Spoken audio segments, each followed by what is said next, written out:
This conference will now be recorded. Janet Evans. Here. David Summer. Here. Mike Flory. Here. Boucher. Here. Please stand and join us in the pledge.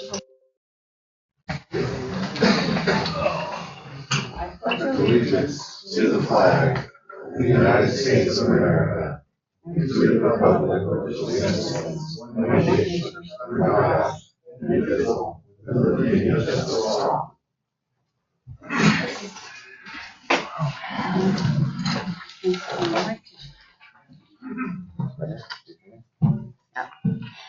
We have an action item that we're starting with, which is our swearing of our board member, Jeff Hildreth. I state your name. I, Jeff Hildreth, Do solemnly swear to or affirm I solemnly swear and affirm that I will support that I will support the Constitution of the United States and the Constitution of the State of and the California Constitution of the State of California against all enemies, foreign and domestic. against all enemies, foreign and domestic.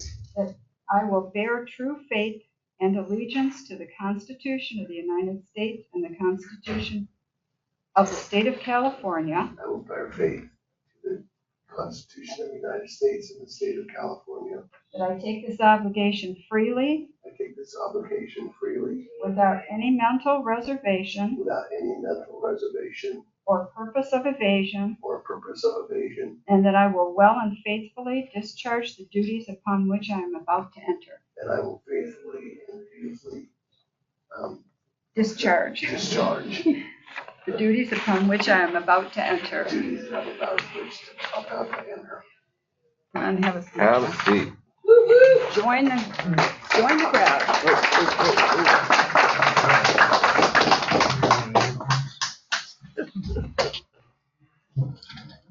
Okay.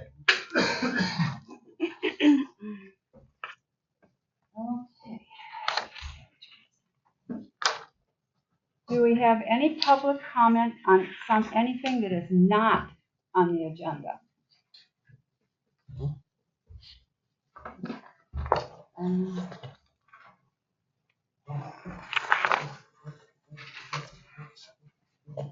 Good morning. Good morning. Congratulations. Okay. This is to the RID Board of Shelter Cove Community. On August 22nd, 2024, the Shelter Cove Property Owners Association voted unanimously against proposed location for the sports court. We believe this grant was acquired even before a plan or what it was to be used for existed. Because of this no plan, 1 month later, $43,000 spent, the board approved a modified version which requires the grantee submit in writing to state any change or alteration. It must be approved in writing by the state. The grantee shall unilaterally rescind this contract at any time prior to the commencement of the project and reapply when fully thought out plans are in hand. While rushing to push a project that some board members weren't even board members of the project. Grant contract project performance period July 1st, 2018 through June 30th, 2024. Certification of funding April 14th, 2024. You will be putting the burden of your decision on future board members for the next 20 years. Furthermore, if maintenance doesn't meet the state standards, the state is entitled to return the grant monies of the state at fair market value or the value of the project property, including but not limited to the court and arbitration costs, fees, expenses of litigation, and reasonable attorney fees. The project property is the biggest, almost 2-acre, flattest ocean view lot RIDO. To gamble that on the future maintenance is terrible odds. At 2 weeks maintenance a year for 20 years is $78,000. That does not include the replacement of fences, basketball hoops, or painting stripes on the court. For example, the practice putting green is maintenance by no one. The old volleyball court was maintenance by no one, and now is a children's garden, which is maintenance by volunteers. Bocce ball is maintained by volunteers. The horseshoe courts are maintained by volunteers. The airport is only maintained when the FAA tells us to. The clubhouse, volunteers. There are currently 3 pickleball courts and a unique, beautiful, serene, out-of-the-way spot And if we were so pumped on basketball, we could have put a hoop in every cul-de-sac in the cove for less than $43,000. A fully thought out plan has all the answers. That was from Shelter Cove Property Owners Association, Arlen Reed, Jeff Gilbert, Mark Mitchell, April Peterson, and Kim Voss. Thank you very much. Thank you.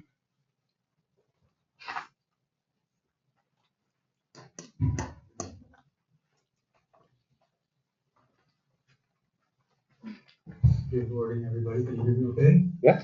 I'm Dr. David Richards. This is my wife Julia back here. We're one of the newest members of Shelter Cove. We're glad to be here. We bought some property in 2016 along Telegraph Creek in the zoo area. And I'm a semi-retired research ecologist, aquatic ecologist, so I'm interested in protecting Telegraph Creek and all that goes with it. For many, many years, I was a backcountry ranger and trail crew leader and fought fires in the fire of 1988. If you guys remember that far back, big fires happened in Yellowstone Park. I was part of the fighting fire, so I'm well aware of what's going on with fighting fires and trail maintenance and things like that. We're starting to clean up our property, and it looks like it's been neglected for over 50 years. So we're clearing some of that property and trying to reduce the fire hazard. So we're here to be active members of the community, and we're glad to be here. Thank you very much. Thank you. All right.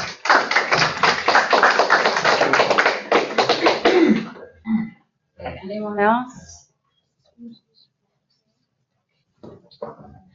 Okay. Oh, you got one right there. Mr. Bruno. Okay. Here, Mike. Hi, I have a few things, and I will try to keep it to what I understand will be the new 3-minute limit. So, number one, I know, serving on the board is often thankless, but this is all about thanks and appreciation. There's a transition going on. I really want to thank Janet and Dave and for all your years of service. I want to thank Jeff for stepping up and joining the board. It's a big effort, and the community needs you guys there. And of course, I want to thank Mike and Tessia for continuing in your roles. So I appreciate that.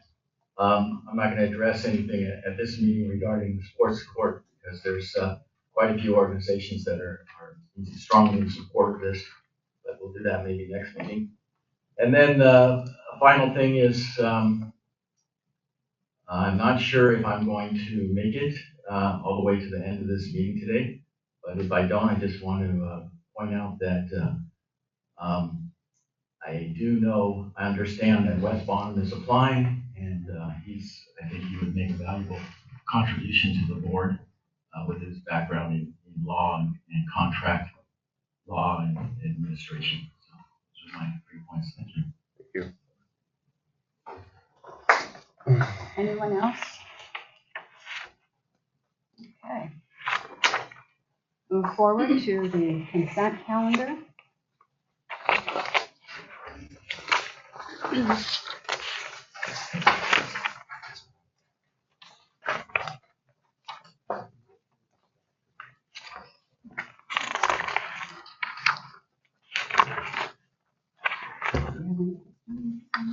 I don't.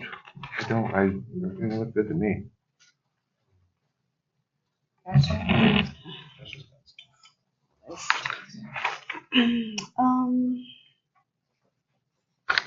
see.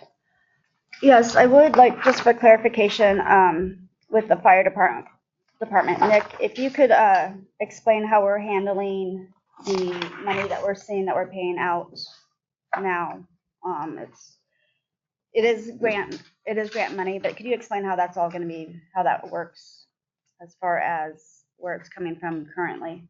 Yeah, so the charges you see in the unpaid bills are all going to the CAL FIRE 950 account grant for the high limit. So as you guys drive out from Kennedy Tank, which is our 1 million gallon tank, all the way, right now they're just above Whitehorn, now they're going out Jimmy Snuff Road, but that's the grant that's going all the way to Redway, high limit 30 foot up. So those charges were paid for by an advance on the grant, and the money was in the account, so they should be paid. They should already be paid. That's probably from previously when the account was set up. Those should all be paid, and the other ones, if you see anything USDA, that's the larger Forest Service grant that's just getting going right now. I mean, we're just under $100,000 in admin fees on that, that will be fully reimbursed. Thank you very much. And for Chris, I just have, I know I met with you already and went over some things, but with the JTI electrical instrumental and that $800 bill, were you able to find out how much longer we're going to be receiving bills from them and what's going on with that? We did just receive actually another one after that $800 bill, and we're reaching out with them right now to figure out where the end of this project goes, because it is slightly over the budget, even with the amended budget.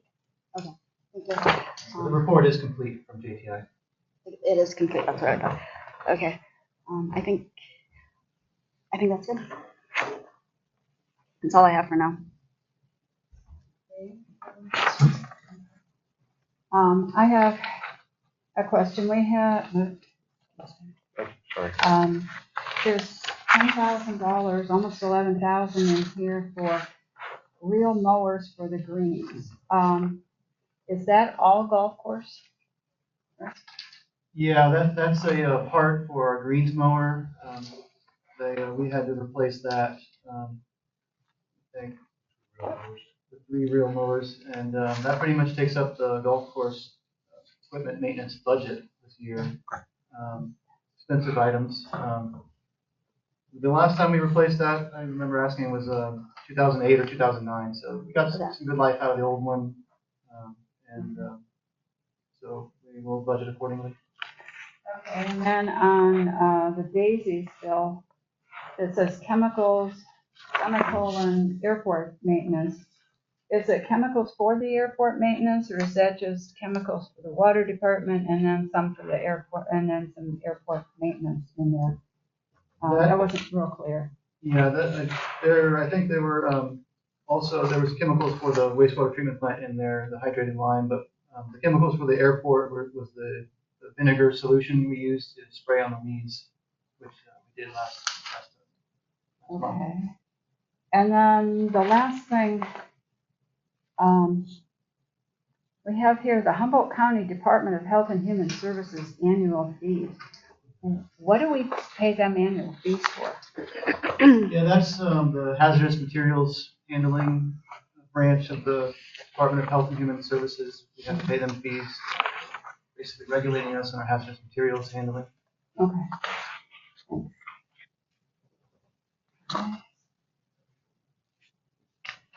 Jeff, do you have any questions? I do not. I guess I have one though. Back to Janet's question, the first one about what's the percentage of the chemicals that are going for the airport versus the water treatment? It's got to be a separate budgeted item, so we know where the money's going, right? Yeah, it's separated on the budget line item, the budget code, but on this sheet, it's just by vendors. Okay. So it's not split up that way on this sheet.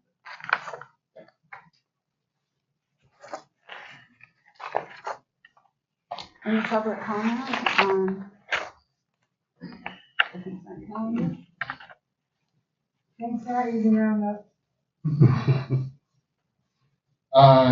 Just a comment that it's over $5,000 this month for power pole replacements.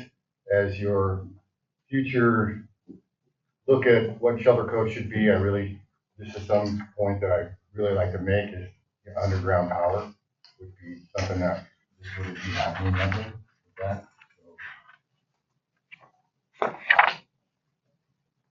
Anyone else? Yeah, I'll make a motion. I'll make a motion to approve the minutes of the August 15th regular board meeting and approve the bills for August 2024. I'll second it.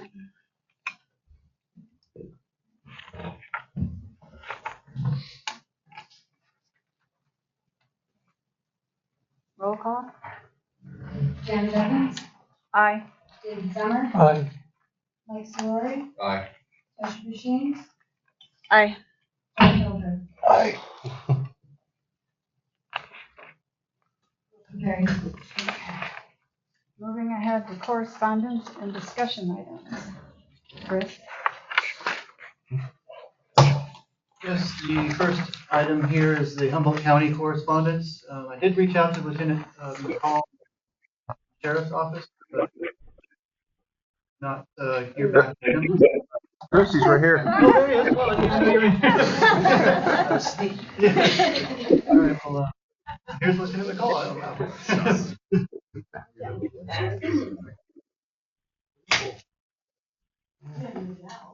know.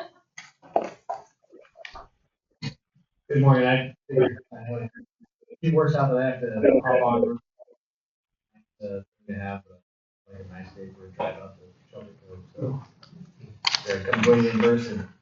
All I have is I have the stats for the August 15th to September 15th timeframe since those are broke down mid-month. For that, calls for service for that time period for the greater Shelter Cove area were 33 incidents total. I did not, when I got these, look at last month's stats, but from my memory, I think that's pretty consistent. Typical, no significant rise of anything in particular. In those, a third of those calls almost were transfers to other agencies, so that would be things like transfer to fire for fire or medical, or transfer to CHP if there was like a car accident or something like that, those were running through us. So about a third of those 33 calls, 10 of those transfers to other agencies. We had 5 public assists during that time, 3 animal problems. There's 2 civil service type calls, things that would be handled by our civil unit. A couple of dispatch reports, those would be things that were documented but not necessarily rise to the level of crime or require a deputy response. A couple of follow-up calls, 2 trespassing reports, 2 welfare checks, and then a couple of 911 hang-up or missed dials, camping violation, and an extra control in there. So nothing that stands out of for any type of a crime pattern or anything like that seems to be a concern in that time period. So short of that, that's what I have for stats. So if you have any questions. I just wonder, my only question is, how many, of all those calls, how many times did a deputy have to come out here? I can't say from looking at these numbers what would have necessitated a deputy responding versus potentially it being a phone detail, or and some of these are easy to kind of say based on the circumstances. You say for sure, yes, under the circumstances that the almost positively came out here. For the stuff that was on here for this month, I mean, the civil service calls would have more than likely been a deputy out here. The public assist could go, something like that could go both ways. It could be as simple as a phone call, somebody wanting some input or guidance on something or a question on it, versus maybe it being something that would necessitate a deputy being out here.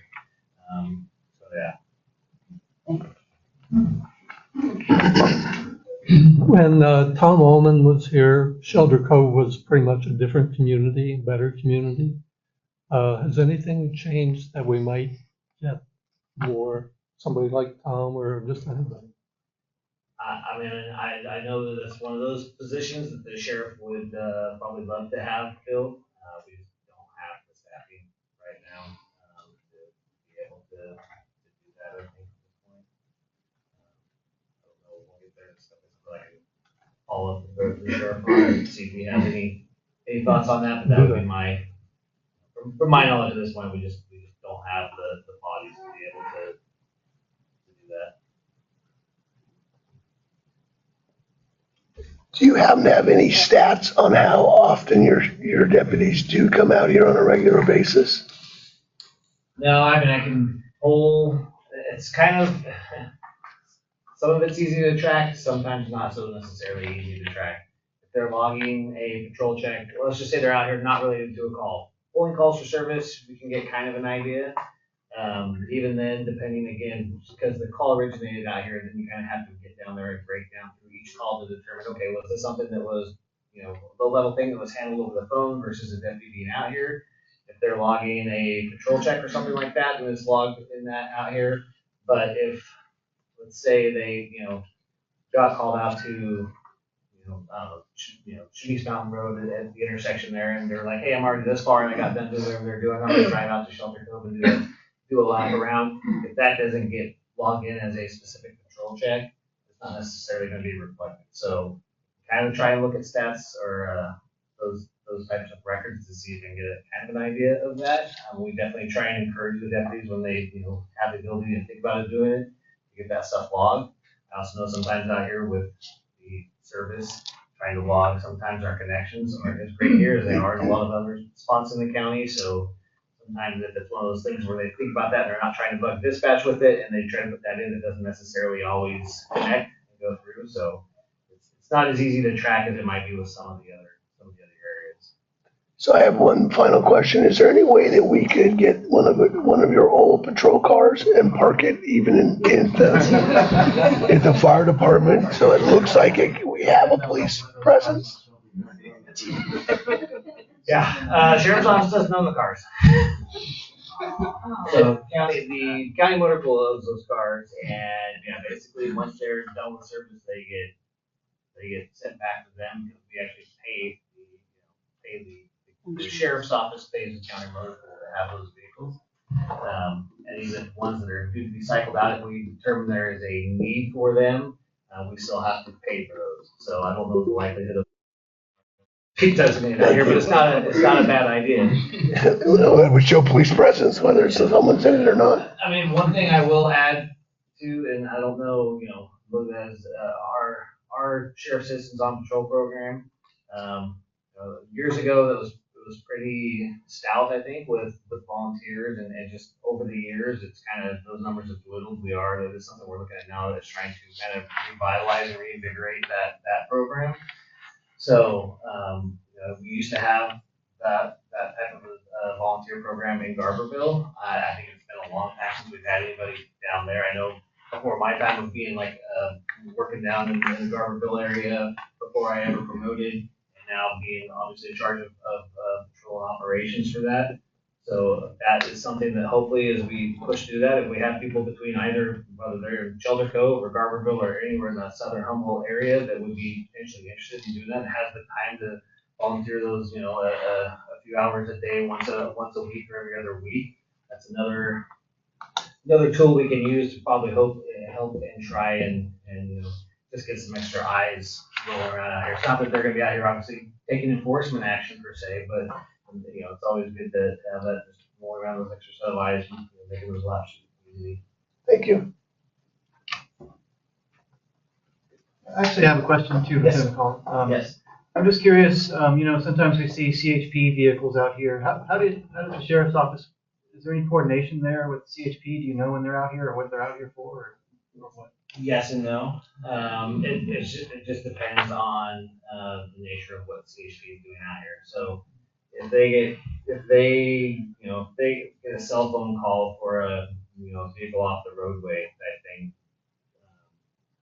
unless it gets transferred through, unless it ends up coming to our department first, which more often than not, the 911 calls on the cell phone will go to CHP, and then they usually end up transferred to us, as far as I understand how that works. So if they had something like that, chances are we're probably not going to know about it. But if it's something, more of a criminal nature, a lot of times they will give us a heads up, especially if it doesn't go through us, that if there's something that would be in their wheelhouse of their handle, their jurisdiction, but all that stuff will get into us, so we'll have a heads up there. Obviously, with the rural area and the limited resources between both our agency and CHP, we definitely work hand in hand a lot, rely on each other to help each other out. So. Thanks.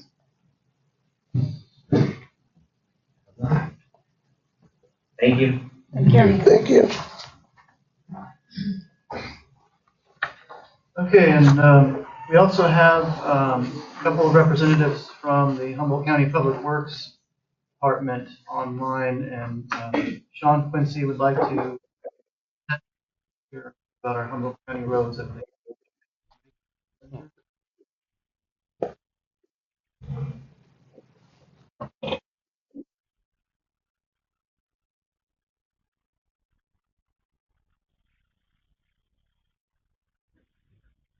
Hi, good morning, President Evans, members of the board and staff. I just want to make sure that you all can hear me before I start droning on a little bit.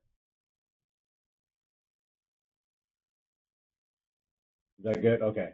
Well, first of all, thank you for having us. Apologies that we couldn't be there in person. Would really like to be able to have this conversation with you all in person. So we'll be looking forward to other opportunities to come down there and talk to you about this issue. My name is Sean Quincy, and I'm with the County Administrative Office. I'm here with Bob Bronkel, County Surveyor from Public Works Department. And we are here, we're here to talk to you about Measure O. It's a 1 cent sales tax, 1 cent road tax that's going to be on the ballot in November, be applied countywide, and the funding will be hopefully for roads and bus services around the county. Our presentation talks a little bit about how we got to this point and where things could look like, what things could look like in the future. So the how we got to this point for us is really twofold. First is the natural disasters that are hitting our area. As your community knows probably more than most, Humboldt County is seeing more and more natural disasters and more intense natural disasters. And this, over the last maybe 10 or 15 years, we're just seeing an increase in the number of disasters. And the rolling impact of these disasters and emergencies is really impacting us in a hard way, especially on our roads. As you all know very well, when disasters hit, local governments declare emergencies. And the technical meaning for that, the technical reason to do that is it's a plea to the state and federal governments that says that we don't have the resources to take care of whichever emergency is hitting us at that time. It's a plea to the state and federal governments for more resources. Sometimes the state and federal governments will declare their own emergencies, which opens up funding pathways for us to recoup some of those costs. But too often, they don't declare emergencies, and that means that the county is left to bear the brunt of those costs. And these costs are significant, often multi-millions of dollars. And we have to use any funding that we have that is for normal operations to take care of emergent needs like disasters. The other piece that is really hitting us in a big way is state takeaways. Over the last 30 years, the state has taken more than $500 million out of the county's general fund budget. These are not made up numbers, not back of the napkin numbers. These are numbers that are maintained by our auditor controller's office. And the move that happened was back in the 90s when the state couldn't meet their obligations. They're in a big budget hole.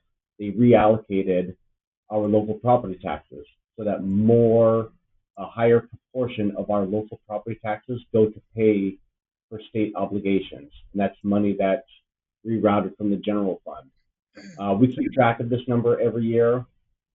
And in fiscal year 23-24, that shift amounted for more than $25 million. And that would have otherwise gone to the county's general fund to take care of local needs. This is our most flexible local source of funding to take care of the community's needs. And that number is only going to grow. That doesn't count the unfunded state mandates that continue to hit us and the RID every year. It also doesn't account for state promised state spending. Back when the state had budget surpluses, just a couple of years ago, they promised future spending, future grant programs that we were counting on going after that would address issues like climate change, climate adaptation, sea level rise, emergency response, transportation, in order to budget, balance the state's books this year. One of the moves that the state made was to cut hundreds of millions of dollars in previously promised funding. And like I said, funding that we were hoping to go after. So this confluence of factors that has just led us to led the county and the board of supervisors to the conclusion that we need additional locally controlled funding that can't be taken by the state or federal governments to take care of our roads. The county and the board is not the only one that's recognizing this. The grand jury last year issued a report to our community that said very clearly that we need to do more to prepare for disasters. Our community is just so susceptible due to all of the so many issues: topography, sea level rise, wildfires, the gamut, that we need to do more. And I bring up the grand jury because that's an independent body that studied this issue last year and issued this message to our leaders in our community. What we're proposing here is an action that could start to get us closer to where we need to be in terms of preparing for disasters.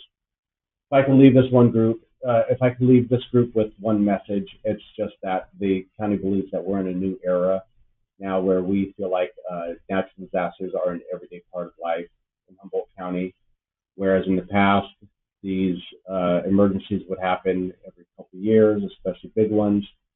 Now we're seeing this every year, several times a year. And we just need to reorient the way that we deliver public services in the light of this new reality. For the county, a lot of that means roads. We believe that we need to harden our roads above and beyond what the state and federal governments will provide us in forms of reimbursements for emergencies. And I'll let Bob talk a little bit more about that because he knows he can really detail exactly what that means. All right. Thank you, Sean. What I'd like to touch on is we do have essentially two sorts of issues with our roadway system. We have our routine maintenance, which we need to do periodically to go ahead and keep our roads in good driving condition. And the money that is allocated through the state back to the county to go ahead and provide routine maintenance is insufficient to go ahead and provide the road maintenance that the citizens of the county would like to see. The second issue that Sean's been talking about is the hardening of the infrastructure to help prevent the roads from being susceptible to damage when storm events, wildfires, and other natural disasters occur. And in areas like Shelter Cove, which is at the end of a road, there really aren't a whole lot of other ways in or out, short of a boat or an airplane. And the community really depends on the roads being resilient in order for people to use the roads to get in and out of the community as a whole. Public Works, being a very creative organization, partners with different entities throughout the county. And we've historically had good relationships with the Shelter Cove Resort Improvement District in being able to team up and carry out various projects.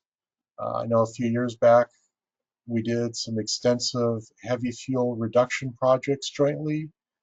We try to collaborate on looking at sharing resources, just knowing that both RID and the county are facing similar challenges, which is very tight budgets to go ahead and maintain a lot of critical infrastructure.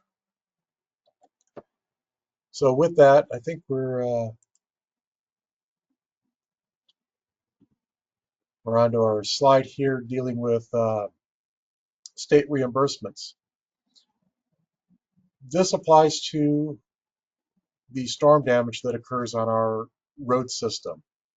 So when a catastrophic event occurs and the road system suffers damage and we go to work on repairing it, we're looking at spending money from our reserves to go ahead and get the road open. And then we're waiting numerous years, 3 years to get approvals to go ahead and repair the road, and 6 to 10 years to actually get reimbursed for that funding. And that is really putting a strain on our ability to go ahead and perform road maintenance as our reserves are pretty much all tied up waiting for reimbursements from the state and federal government to backfill the money that we front loaded to go ahead and get the roads opened as quickly as possible. Next slide, Sean.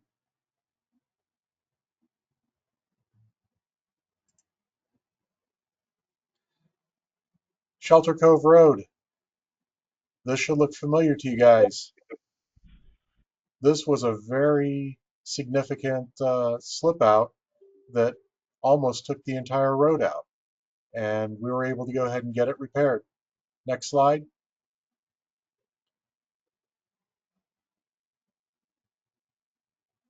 The repair took a long time to go ahead and get approvals. We had to go ahead and utilize a detour through other roads, which created additional wear and tear on the local roads that traffic needed to temporarily use while the road was being reconstructed. There is in addition to just the traffic on there, the residents along those roads also had to deal with increased traffic that otherwise wouldn't have been on that road.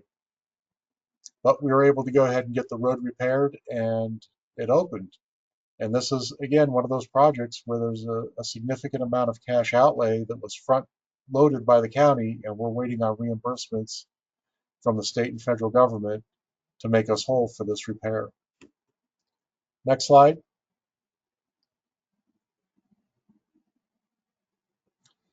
This is Lighthouse Road down by Matol. Next slide. And again, these projects, especially when they're next to a body of water, they even get more complicated because of environmental impact concerns to the wildlife that might be living in or adjacent to the watercourse. And we're able to go ahead and get the permissions and eventually rebuild the road and provide rock slope protection to armor and harden the road to help prevent it from getting more damage. Speaking of the hardening part, one thing that is important to note with the storm damage repair projects is that the funding is strictly to repair the road to the pre-existing condition in only the area that was damaged. So we're not able to expand the limits of the project to go further upstream or downstream and harden additional areas of the road. We're only able to repair the area that was damaged and only to its pre-existing condition. So we're not allowed to do any betterments with that. And that can be problematic because we're hardening and making one little section of road more resilient, but just a couple 100 feet away, there could be an area that really needs some rock slope protection or other improvements to harden it as well. But we're just not able to do it through these recovery programs that the state and federal government have. Next slide.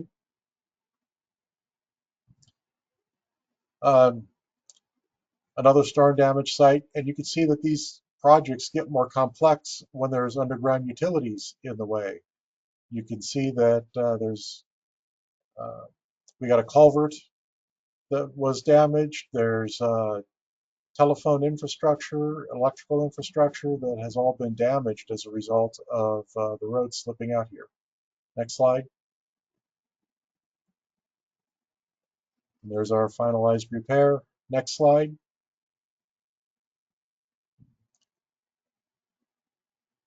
With the, excuse me, one of the largest impacts of poor road conditions are how it affects our 911 response times and evacuations. For the Eureka area, if Highway 101, 96, and 299 are out, residents would need to rely on Myrtle Avenue and Neeland Avenue and out to 36.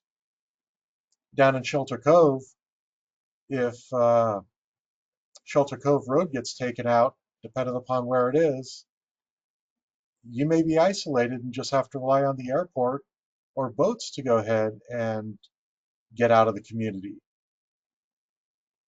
If you could at least make it up to Kings Peak Road, there's opportunities to go ahead and get out to Matola Road that way. So one of the more recent things that occurred is we'd have an active construction site that we were currently repairing, and during the repair, the road did settle. And during this period, a wildfire started. CAL FIRE was going to go ahead and respond, but because the county needed to close the road due to the settlement of the road, CAL FIRE had to take a detour that added 30 more minutes to the response time to get on scene. And in areas where there's limited interconnected roads, the needs for reliable roads increases. And Shelter Cove is just one of those areas that we got to have reliable roads for both the residents and for the first responders. Next slide. Okay, this gets into the pavement condition index.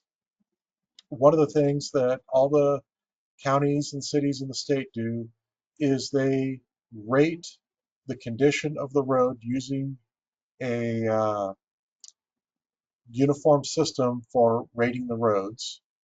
And they come up with this PCI, Pavement Condition Index. And that index is to go ahead and kind of give a scorecard, if you will, of how well that road is. And then that way, those scorecards can be compared statewide. What's the statewide average? How are some counties doing compared to other counties on average? And this PCI value is rated from 0, which is a completely failed road, to 100, meaning it's a brand new road. And the PCI is essentially divided into 4 categories: good or very good condition, the fair condition, the poor condition, and the failed condition. The statewide average is 66. Humboldt County is right up the borderline with 49. So we're not quite fair, and we're quickly approaching poor.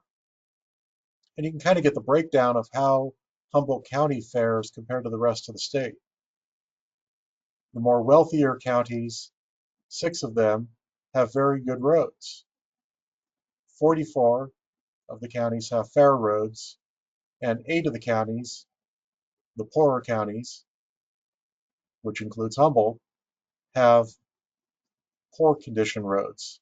So we're at the bottom of the barrel because we don't have sufficient resources to go ahead and maintain the roads to the way that the citizens would like. Next slide.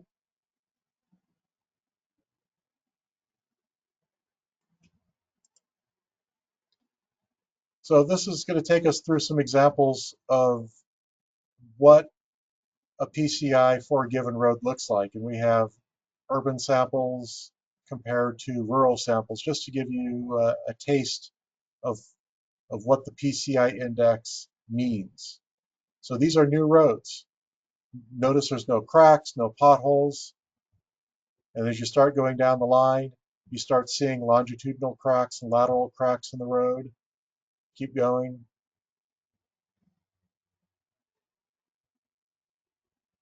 Next slide. And as the condition gets worse and worse, the number of cracks increases.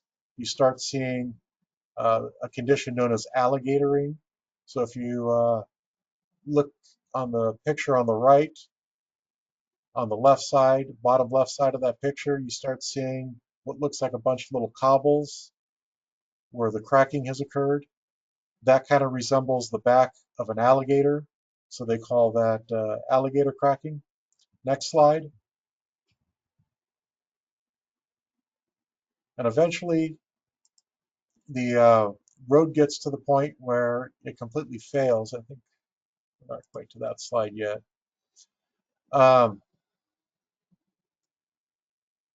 When we talked about our roads, we're looking at having a need of roughly 500 million in road pavement needs over the next 10 years in order to maintain our roads at our current levels. And if we're not going to do anything, our roads are going to continue to decline and will reach the state of failed. So being able to do work on our roads now actually saves us money in the long run. Next slide. So this is what the roads look like when they're failed. You can see the alligatoring is not just an isolated spot, it's covering the entire road. This is what some of our roads in the county are actually at. Others are in different states of failure. So one of the important things to remember about road maintenance, and it's kind of like your house. You got to go ahead and maintain your roof, and doing periodic maintenance on your roof, of doing periodic patching, making sure that the gutters are clear, and maintaining it will make the roof last a long time before you need to replace it. If you wait until the entire roof collapses, not only do you have to replace the roof, but you have to replace the timbers that are holding up the roof, and it becomes much more costlier at that point. So being able to go ahead and use preventative maintenance to periodically maintain your roof helps prevent the catastrophic failure that costs a lot more money to go ahead and repair. It's very similar to our healthcare system, where preventative maintenance lowers the overall cost of providing medical care. Same thing's true with our roads. Next slide. Road maintenance and road repairs and road improvement projects. These are investments in Humboldt County, and these investments benefit the local businesses, the suppliers, and the contractors that do the work. When these improvements are done, materials, the asphalt, the concrete, the culverts, all the nuts and bolts, all that is bought from local suppliers. Contractors are hired to go ahead and work on repairing the roads. Typically, those are local contractors, and they hire local folks. So again, money staying local, we're going ahead and providing ways for contractors to go ahead and make money. Their employees have jobs where they're making money. And in addition, we also have our county road crews that are handling the day-to-day maintenance of 1,200 miles of roads. We've got our Garberville crew, which does do the repair work out in the Shelter Cove area, and I'm sure you guys are familiar with that particular crew. Next slide.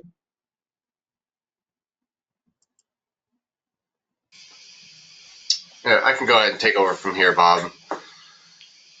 Thank you. So, and we'll wrap up here and get to your questions. I do just want to go over some of the technical pieces of this measure.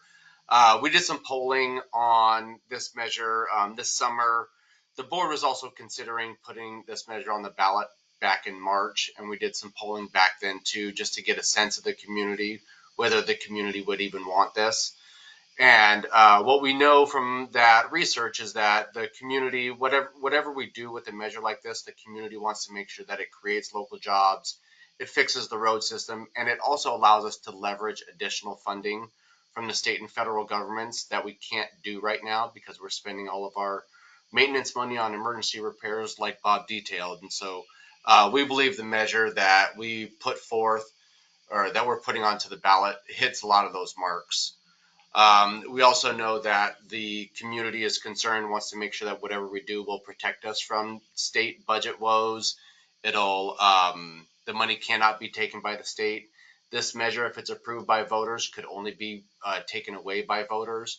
The reason that the property tax allocation maneuver happened years ago is because it's a state-driven process. It's driven by the legislature. So if the state gives it, the state can take it away. This can only be taken away by voters. And whatever we do, we want to make sure we capitalize on the how much it costs now, because like Bob said, it's cheaper now to do these repairs. So again, this is a 1 cent sales tax. It's important to note that the sales tax will not be applied to a lot of essentials like food sold as groceries, won't be applied to prescription drugs. It's not applied to diapers, feminine hygiene products, rent, medical dental services. We're estimating that this measure, if it's passed, would would generate $24 million a year. There's a lot of public disclosure and transparency and accountability in this measure that I'll go over in just a second. But again, this measure will be, if passed, it'll be available for us to leverage additional outside funding. We know that there's a lot of public interest in every tax measure. And so we want to build a lot of accountability and transparency into this process. And so we've got several committees that this funding would flow through to make sure that people know exactly what's going on. After we're going to put together a work group to recommend funding levels. That'll likely be split between roads and bus services around the county. Once that top line number is developed, Public Works and Transit will go to the County Association of Governments and let them know the work that they're going to do. The reason it's going to the County Association of Governments is because they have technical advisory committees, some technical experts, Public Works folks, and transit experts that will be able to ask questions about, hey, what type of work are you doing on this road? Is that what are the specifications for these different projects? Some of the people who live and breathe this work every day. Once the spending is done, we have an audit committee at the county that's chaired by the elected auditor controller and elected treasurer tax collector that will be able to report out on where the funding actually went. All of these committees, the technical committees and the audit committee are Brown Act committees. They're publicly noticed meetings. There are citizen representatives, especially on the audit committee. So we're trying to build in several different layers of accountability and transparency into this process. That is what we have for you today. I appreciate you allowing us the time to talk to you about this measure. Again, I wish we could be there in person.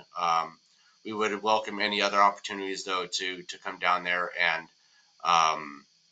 talk to you or any other groups that are in Shelter Cove about this measure.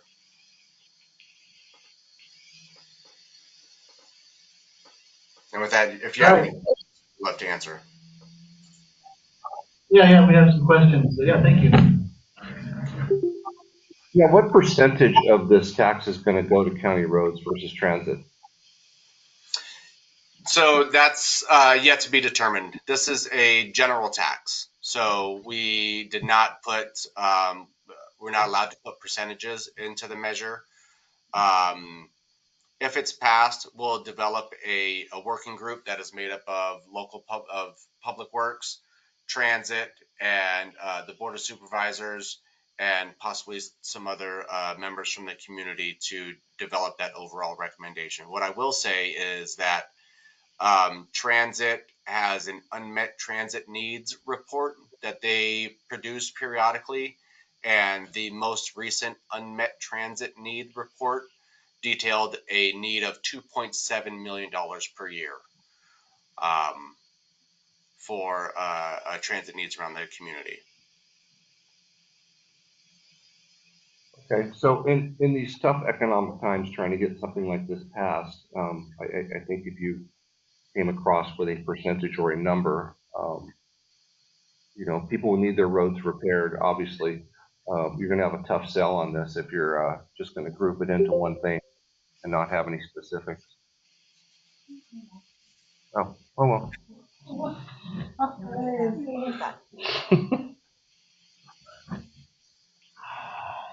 And I will also say respectfully, the reason that this is coming forward is it's driven by roads. All of our elected officials will tell you, their top concern that they receive the top calls, number one calls that they receive from their constituents every day is about the roads. And I think, especially living out in Shelter Cove, you all sympathize with that more so than many other communities.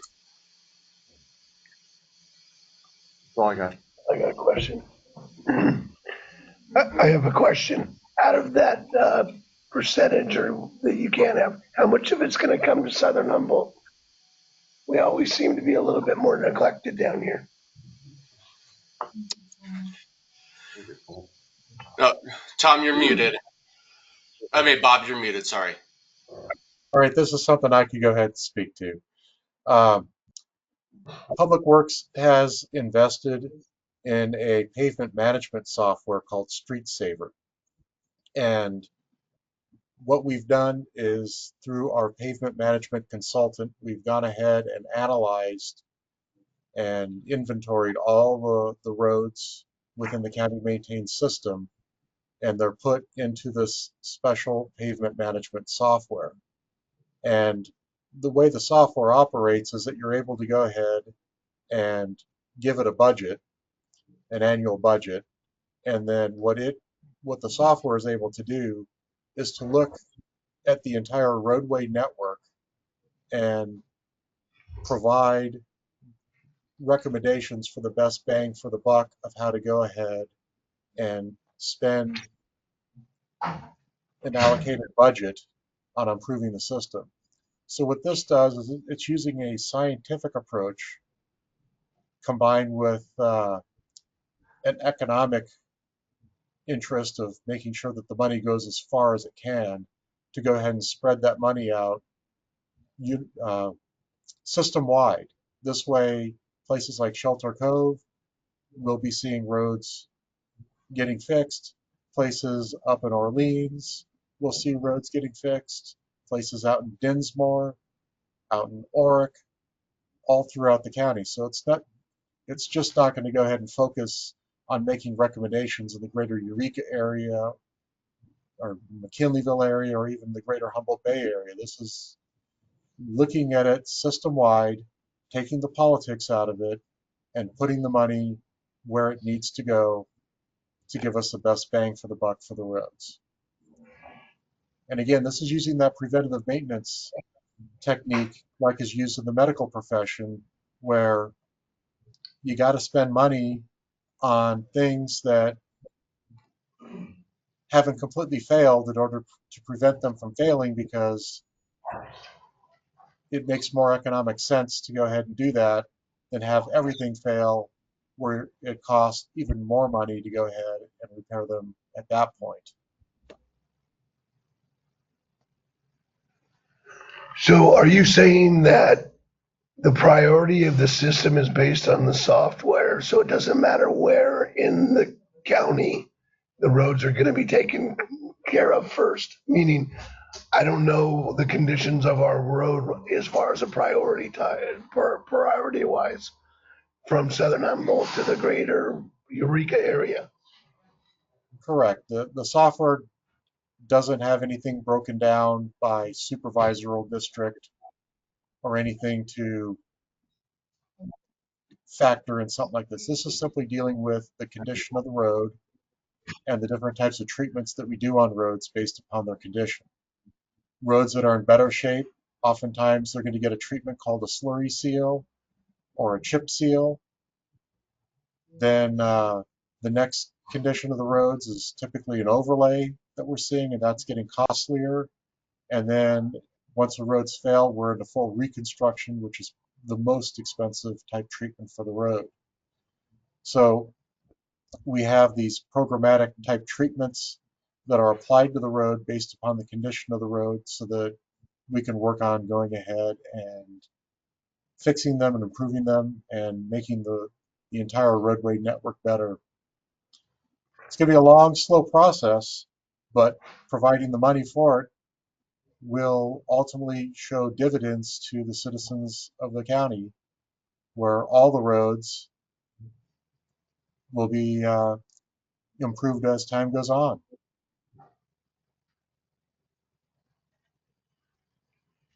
Do they factor in traffic?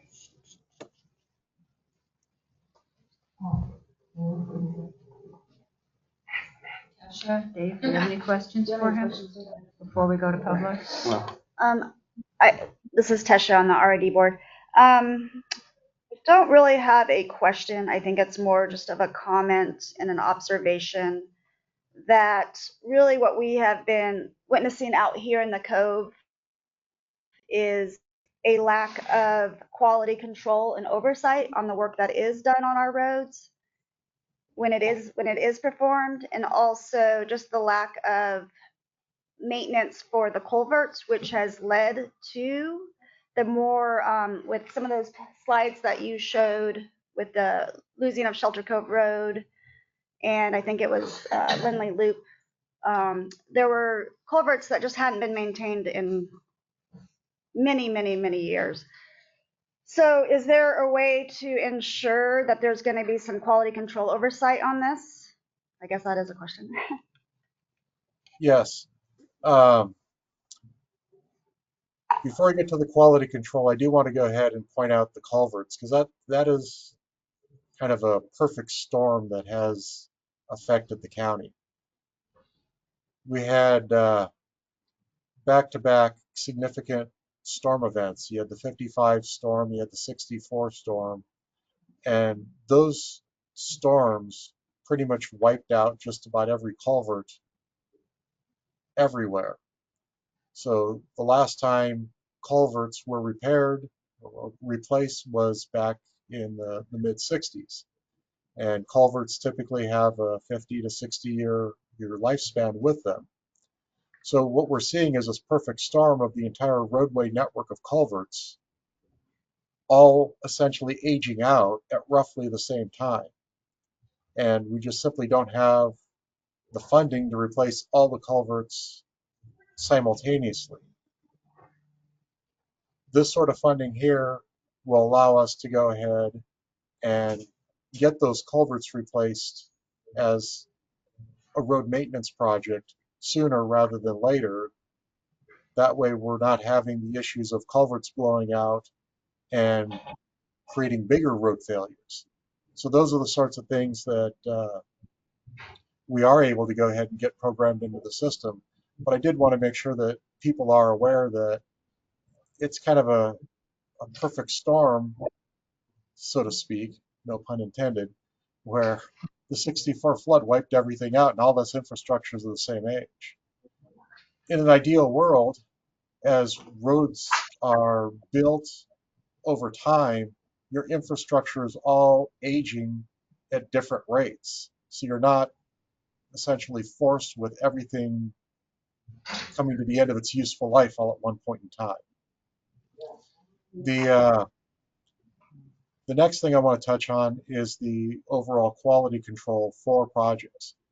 When you look at projects that are beyond our normal road maintenance, that are contracted out, such as the big repair on Shelter Cove Road, all of that, there was a lot of material testing that went along the way. There was compaction testing that went along the way to go ahead and ensure that the road was properly built and constructed.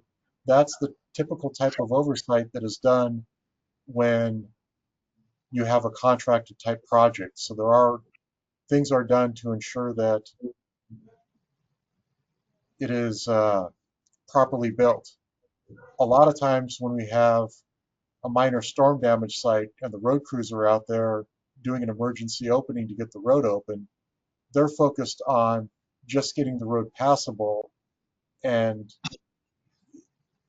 the oversight of making sure that things are properly compacted aren't there. We're just working on getting the road open so that people can get in and out and emergency responders can get in and out.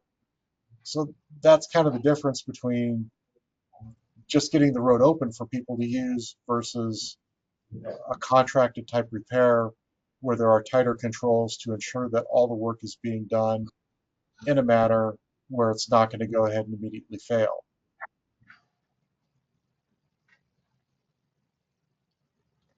I have another question for you, Jeff Hildreth on the board.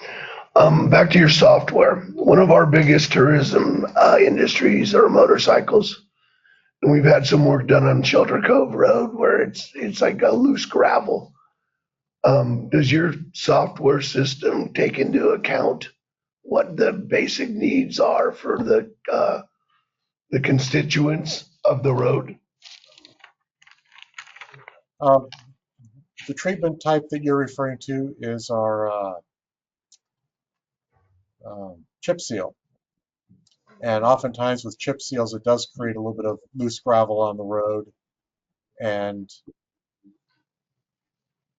in areas where we know that there's a higher likelihood of motorcycle traffic, we probably should be looking at a treatment that would prevent less gravel from being spread from the road, or brushing, sending the sweeper through to go ahead and remove the loose gravel from the road so that it's safer for areas with a higher percentage of motorcycle traffic on it. That is something that we'll definitely need to go ahead and take into consideration, because safety of all users of the roads, whether you're in a car, a truck, a motorcycle, a bicycle, or a pedestrian, all the road users deserve to have a safe and reliable transportation network.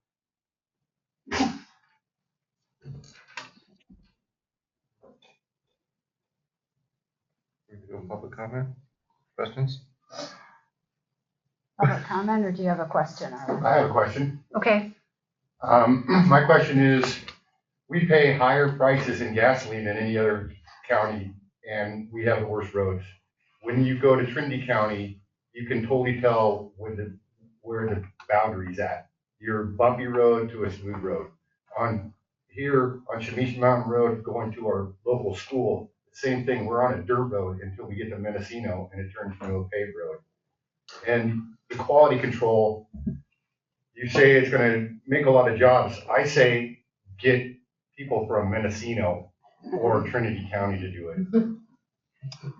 I guess that wasn't a question.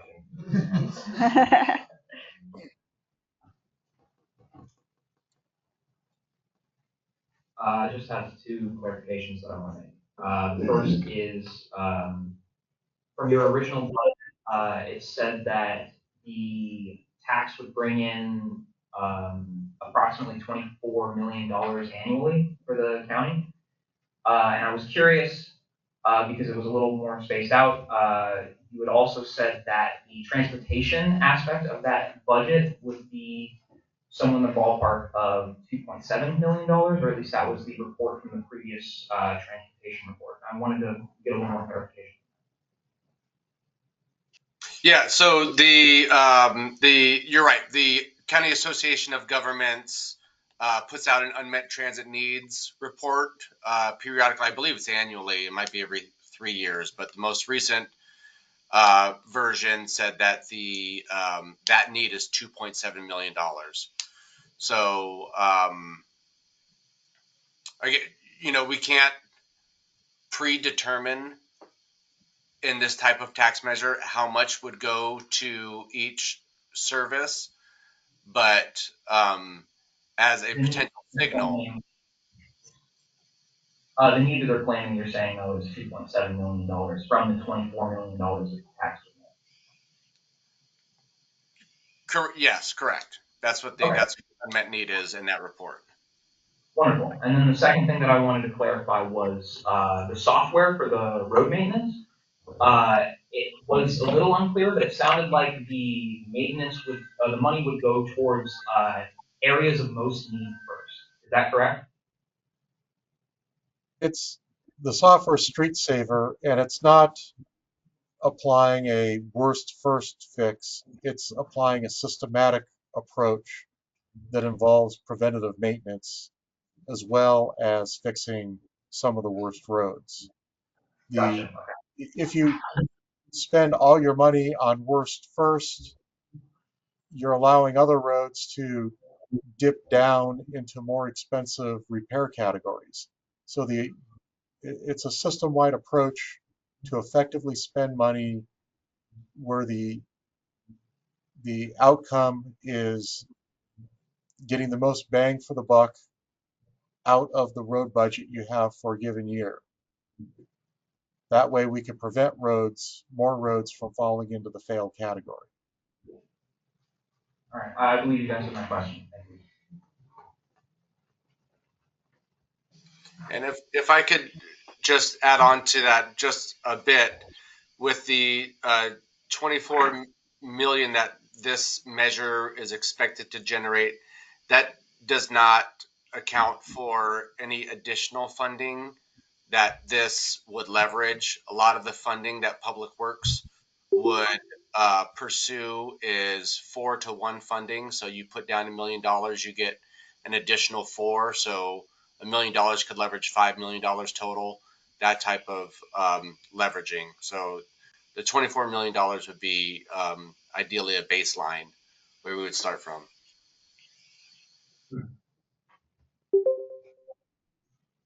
I have one comment as a citizen here.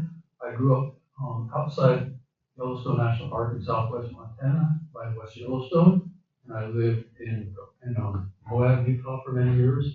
They're both high tourist areas, as you're probably well aware, lots of tourists. And both of those cities have tourism taxes and bed taxes. I'm not sure if Shelter Cove has ever considered about tourism tax or bed taxes to increase revenue. Probably have, but I'm not sure. But if we're talking about replacing culverts, that bed tax for tourism tax might be helpful. It's not a county problem. County's doing it all the time. But I'm thinking maybe a tourism tax or a bed tax might be a useful option. Thanks.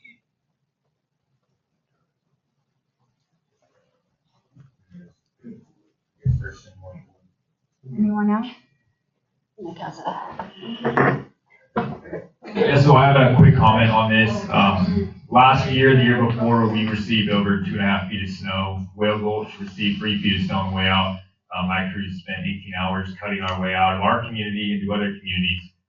We have a new ambulance on the way, and if I can't drive, then we have to fly people out. This particular topic is probably the largest, most important topic to Shelter Cove currently. We have 44 miles of roads. All of them are county roads. We are an unincorporated part of the county. So our own roads tax, anything like that is probably not going to happen. My question that I ask my guys on the crew, the fire chiefs of the Humboldt, is basically this, right? It's, if not this, then what? What's our solution? What's the alternative to keeping our roads fixed and open? I joke with our crew, I had to mow my cul-de-sac, right, last month. So because we have grass and brush coming up through the cul-de-sacs, our roads out there are failing.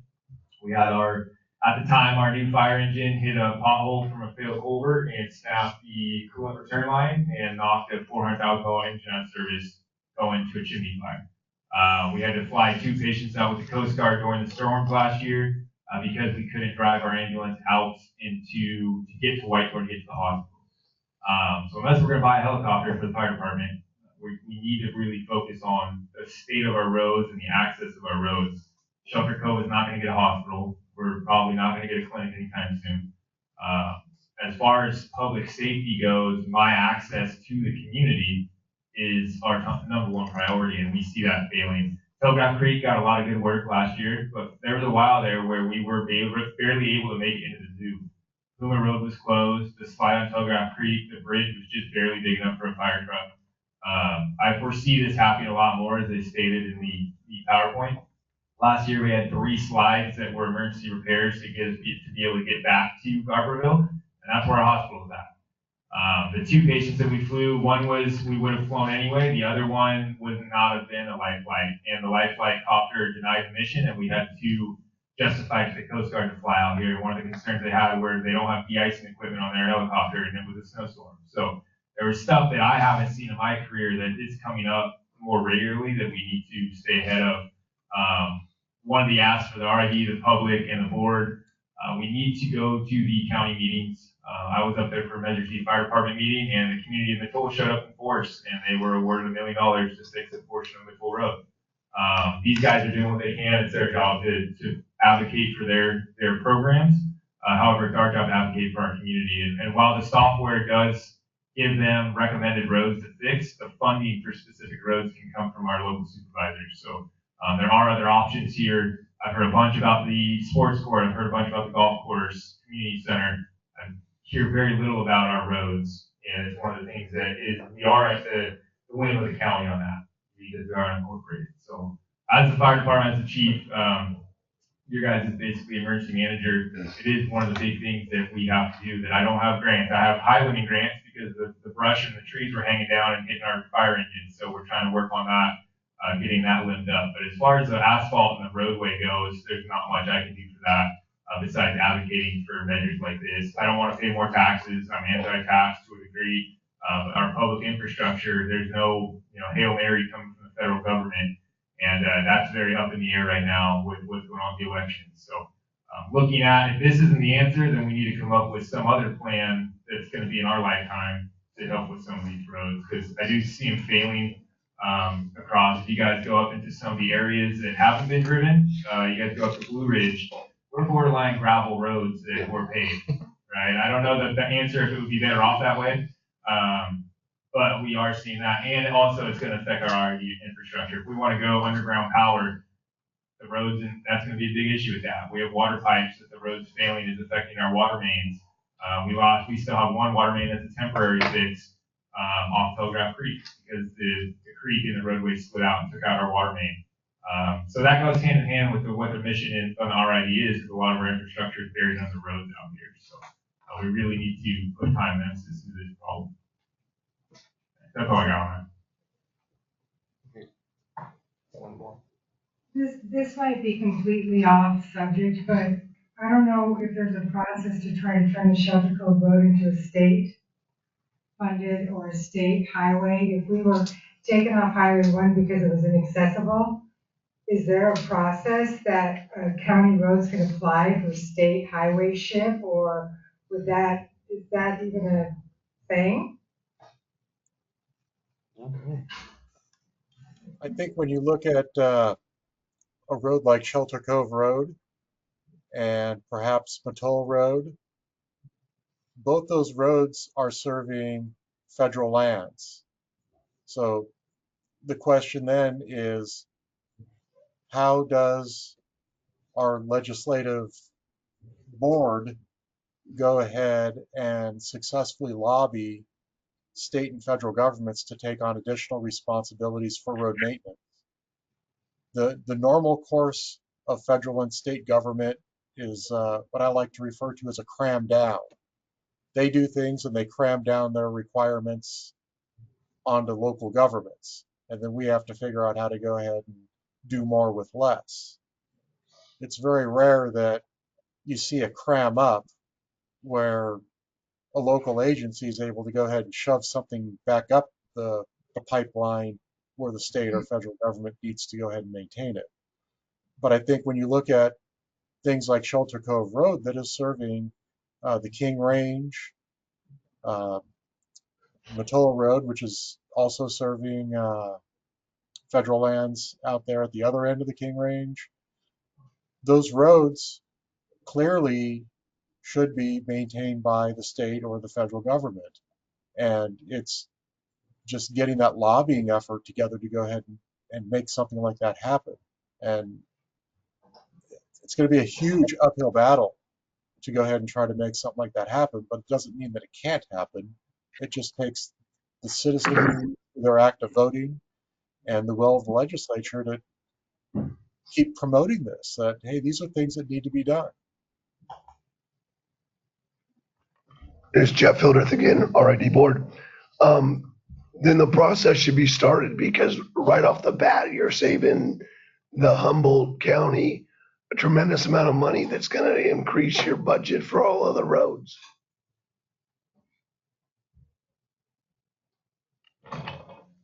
Yep, that's a good point. And I just wanted to ask a little clarification too on the 1 cent sales tax. That's countywide, right? But it doesn't benefit the cities that manage their own roads, like Fortuna, Eureka. Is that correct? The sales tax will be applied countywide, and the intent is to have this serve county roads. Okay. Thank you.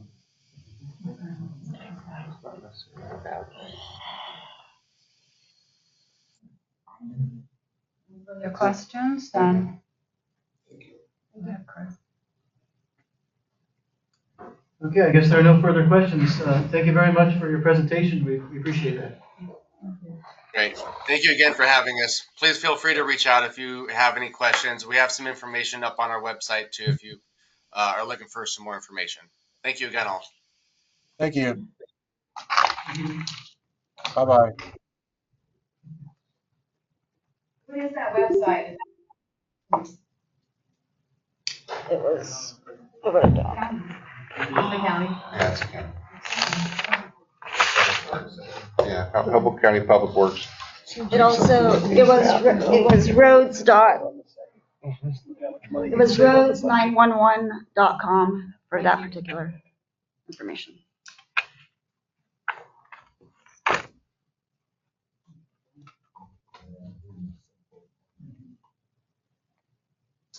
Okay, on to the next item. This one is the district strategic planning. And right now, this is focusing on the administration department. As pointed out at the last board meeting, each department within the district is developing its own draft strategic plan. These individual plans define the responsibilities of each department, their role, and their ultimate goal for the future.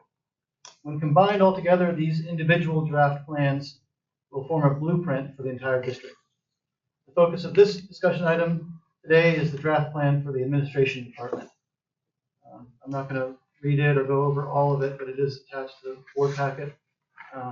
The recommendation here is to continue to work with staff to develop the next elements of this strategic plan and to suggest reviews or edits on this draft. And, my goal here for the next board meeting would be to present Parks and Rec Department draft strategic plan. Are there any comments or questions? Yeah. On this plan? Yeah, Chris, I got a few comments because I'm reading through and looking at the timeline. As you know, I have been very concerned about the lack of a proper billing system and proper feeding into an accounting system. And I see that a lot of that isn't scheduled to happen for over 2 years. I think before we can really get a strategic plan that works with the other entities and wanting to get grants, et cetera, to be able to update water, to be able to update sewer and do the things we need to do, the financial aspect of this strategic plan, that's your base. Because without having accurate numbers and up-to-date information and good systems, we don't have the financial resources to understand if we have the money to make like-kind things for different grants. We don't have correct or good financial statements that are audited to be able to utilize to obtain grants. While I know we're trying to catch up with that, I think your timeline should be a little more aggressive, because basically when you start going into these different systems in accounting, in a big company it can take 2 to 3 years.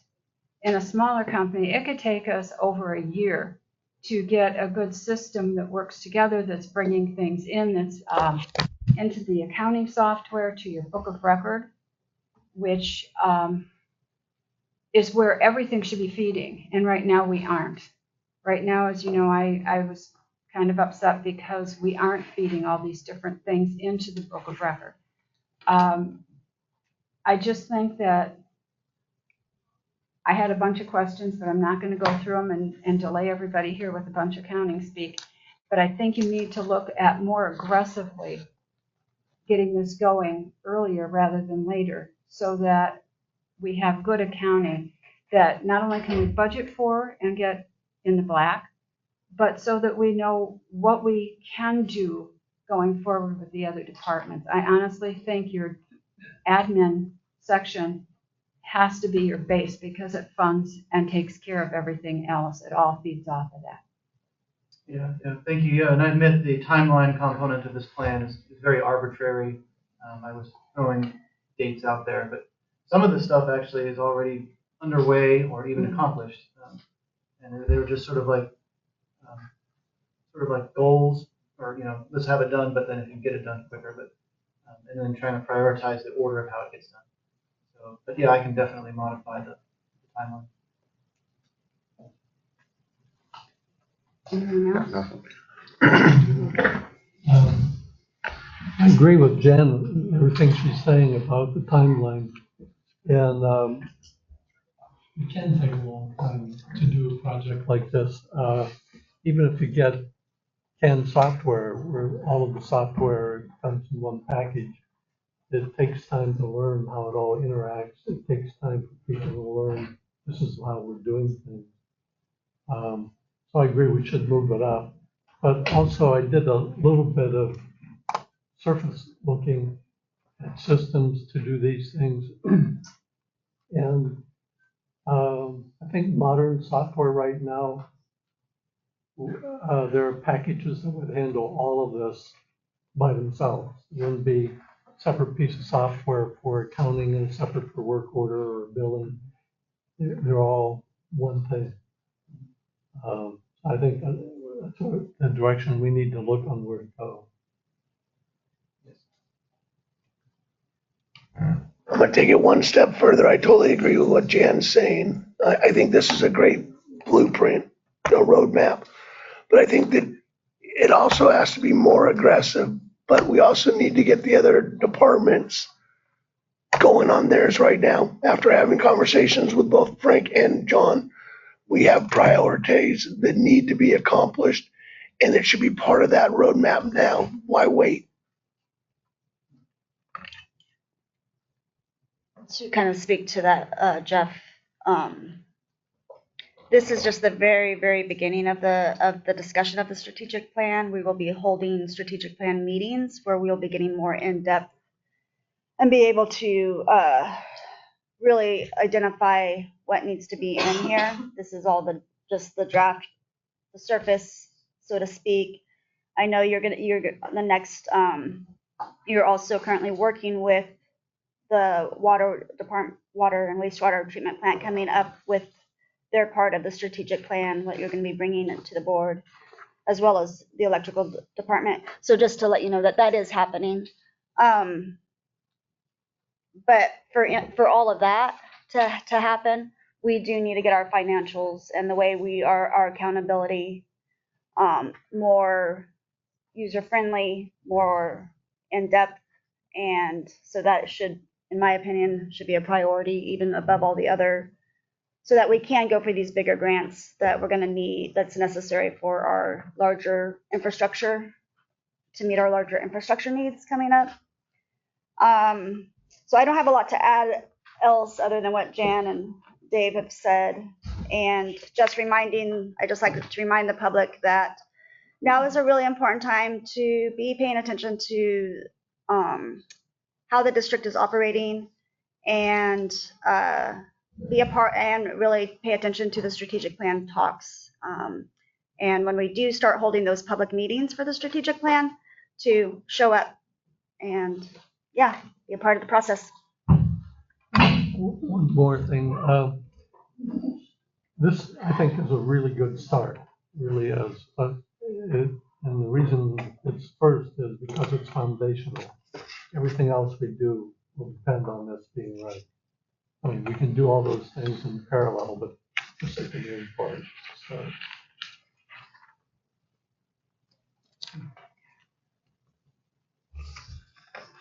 I'd like to add to though, Chris, and I agree with what you're saying, Tasha, that we mentioned or talked about the component where we could also sub out some of the grant writing to different agencies. I wouldn't mind seeing that put in here.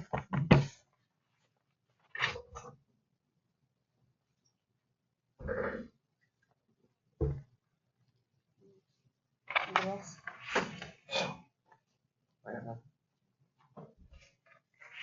Any public comment on our strategic plan framework? Okay, moving forward. Okay, the next item is the fourth quarter budget review. This would be the final budget report from fiscal year 23-24. This report is preliminary, as routine auditor adjustments still need to be made on it once we get the audit. Are there any questions on the fourth quarter budget report? Yeah, I have a few. I was noting on the property tax, on the state property tax, account 2920/60. All of it was put into general and admin, yet when we budgeted this back in May of 23, we budgeted for it to have been spread over parks and over the sewer department. And yet that was not put there, and I don't understand why it was all left in admin. I mean, overall, our total looks good of actuals versus what we were budgeting for. But I'm not quite sure why that property tax was all front-loaded in one place. Yeah, I can answer that. That was a question I had too. In fact, when we were creating this fiscal year budget, I was portioning things out, and then I was told, no, the system is from our auditor. You put it all in admin, and then the auditor comes through and spreads the tax funds where they actually went. That's what I was told, how the process works. Well, we had an auditor that we haven't seen, hasn't done anything since the 2021 audit, and I would, if I were you, I would defer that question to the new CPAs that are here as your advisors, Okay. Vector and Company. And they could be a good advisor as well on the strategic plan. Just kind of jumping back to that for a minute. I also was kind of curious. I know some of the taxes have not come in because there's people past due on their taxes that haven't been paid.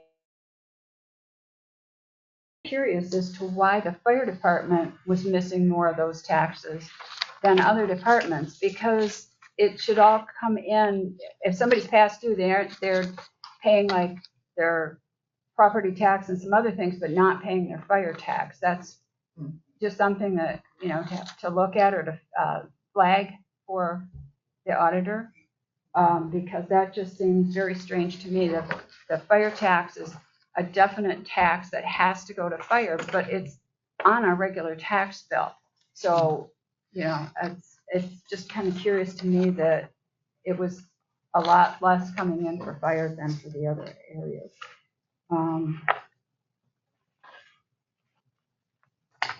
And I wondered, are wage adjustments just when there's been a change, like we had the contract that came through and was finalized a couple weeks into the new year? Yeah, or exactly. That's what I was told. There was a step increase that was stated for July 1st, but it wasn't an actual, didn't get attributed until later on, and a month or two or a month later, and then so it becomes part of the wage adjustment line item. Okay. And the sewer department, their FICA, the Medicare, Medicaid, or Medicare and Social Security, it's way off to budget, which is odd because that's a calculation. If you could just have Tony maybe look into that, why that one was so different. Okay. But overall, when you look at where we had budgeted for with a big loss, and we actually came in the black this year, and I don't know if the public, looks at this or not, but I did explain to some of the other board members, one of the things we had done that why it looked bad last year when we budgeted is because we budgeted for full staffing on every single department, and which we have to do in case every job has been filled. And obviously, we did not fill all the jobs. So that was a huge contributing factor to coming in under. But also so people know looking at this, because there were questions even up here. 24, that's our actual result. And the other is what we budgeted for those results. And so it's the difference between the two. it's not clear, the headings could probably be done better. Yeah. And thank you for the accounting class today. No, I could do an accounting class, but, yeah. We were going through that here earlier. Does anybody else have any questions? Mm-mm. I don't. I just learned how to read it. Maybe need to have an accounting class. Dave, do you have any questions on this? No question, but a comment. This sheet that you gave us showing where, summary, shows us 64,000 in the black for the year, which is just astounding to me that that happened. I appreciate it. First time in several years. Yeah. Looks good. So does the public have any comment on these provisional results? Okay. All right.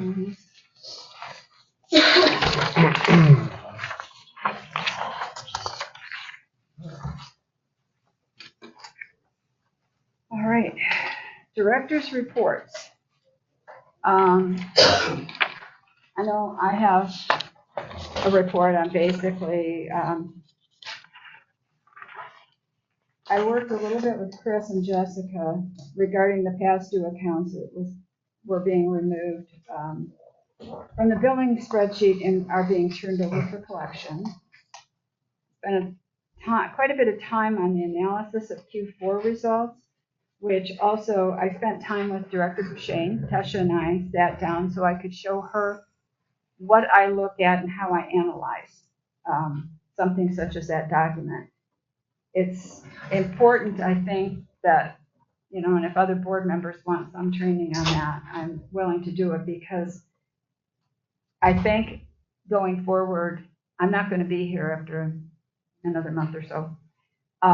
So I think every member of the board needs to be at least a little bit indoctrinated into what they should be looking at and what we should be doing.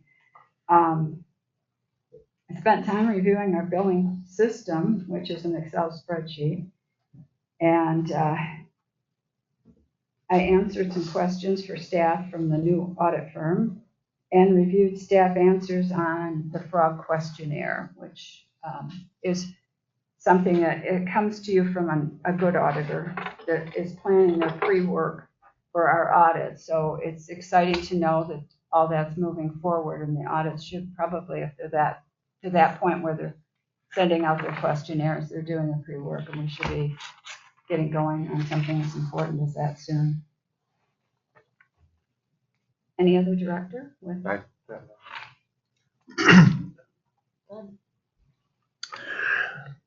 was fortunate enough to get to spend some time with Chris, and he gave me the grand tour, which included Frank and John. Really appreciate their input, and I got to hear some of their takes on the power and the water and the infrastructure. Chris, I can't thank you enough, because you did fill me in and give me the drive-by. Also read the complete book and spent a little bit of time with Jessica as far as procedures and all the office and past minutes and agendas. And I did a webinar on the first part of the Brown Act. It's an eye-opener. Yes. So I this month I corresponded with various nonprofits and community members in regards to the proposed district parks and recreational ad hoc committee, and we'll be having more discussion and action on that probably at the next upcoming meeting. And then I'm continuing going through my policies that were given to me to review. I'm muddling my way through that, but I'm getting there. And then also I sat in on the fire department Wednesday night medical training drill, which was, I'm very glad. I've been trying to make those meetings for a while, and I'm really glad that I was able to do so this time. And it not only, of course, I got to see Nick in action with the trainings and connecting with the volunteers and whatnot. But it also just like really made me feel good about our community as a whole, that our community has prioritized community safety, and that we did, nobody likes taxes, right? But we did do this tax, we did have a fire tax to help upgrade our fire department and to really make sure that in the event of a disaster that we will be, our guys will be trained properly and be able to, and equipped with all the latest and newest equipment so that they can help keep us safe, and they're being kept safe as well. So I just wanted to kind of give a little shout out to our community also for passing that tax, because it is money well spent and it is needed, and it's not something that is, and we'll need to continue moving forward with that as well. It will be coming up for a review at some point. I'm not sure when that tax ends. 4 more years, so we have some time. But like I said, nobody likes to pay the taxes, but that is definitely money well spent. So I was really impressed with that and impressed with our community. As well as, what else did I do? I met with Jan for some budget related training, and yes, it is critical that our whole board is trained adequately to be looking at our financials, and that is our number one job, is the budget. And so I know for myself, I will be doing a lot more training and getting more clear on how to approach it, and making sure that we're being fiscal responsible with our decisions, and moving forward with certain projects. And that's it for now. Thank you.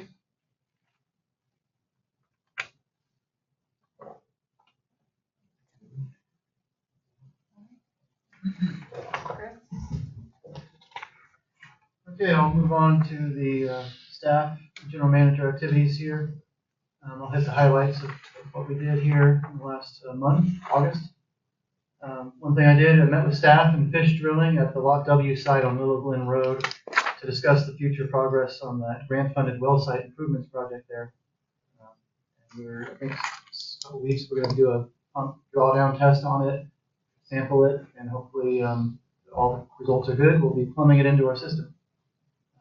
Completed numerous training webinars, attended a business mixer at Mario's Marina Bar, sponsored by the Visit Shelter Cove group, with Supervisor Bushnell's there too.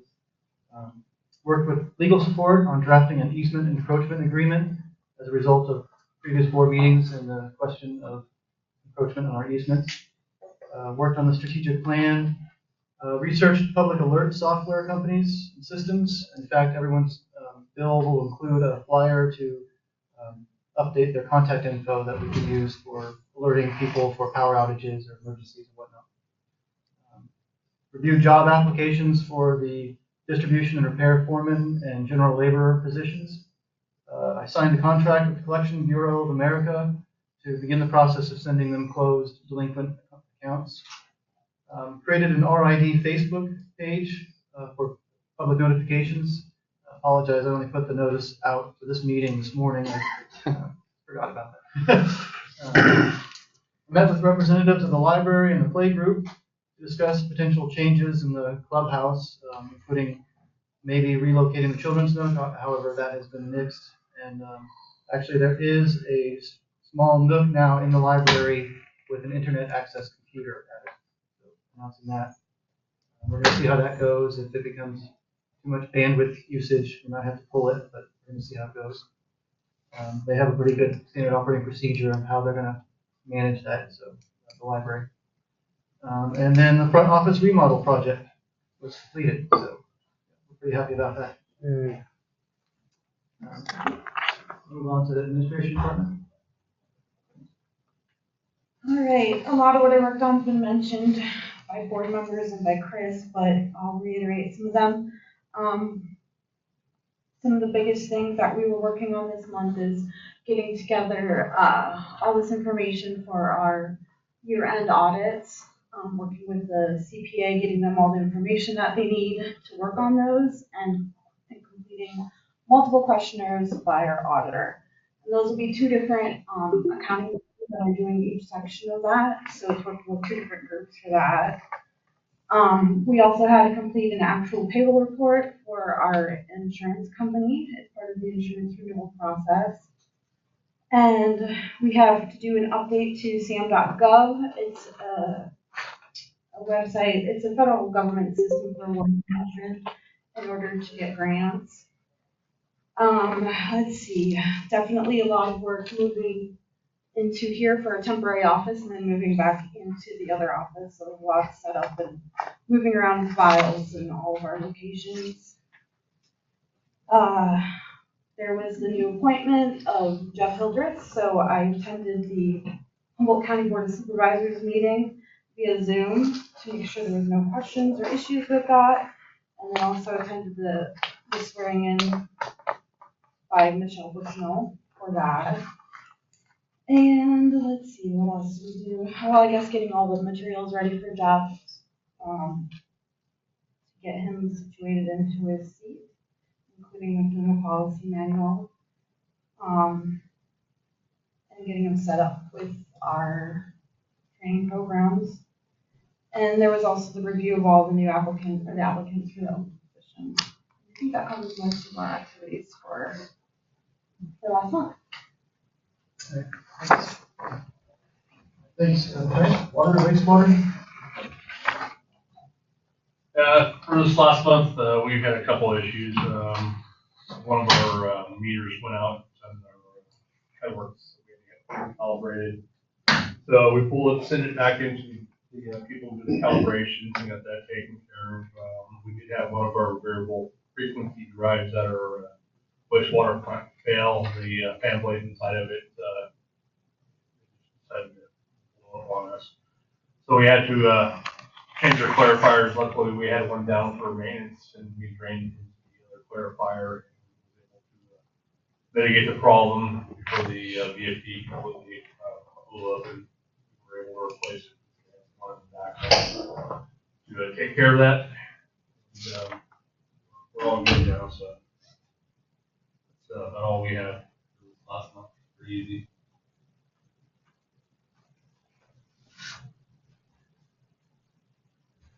For the electric department, last month we replaced 2 old cedar poles on Cougar and Fawn Drive.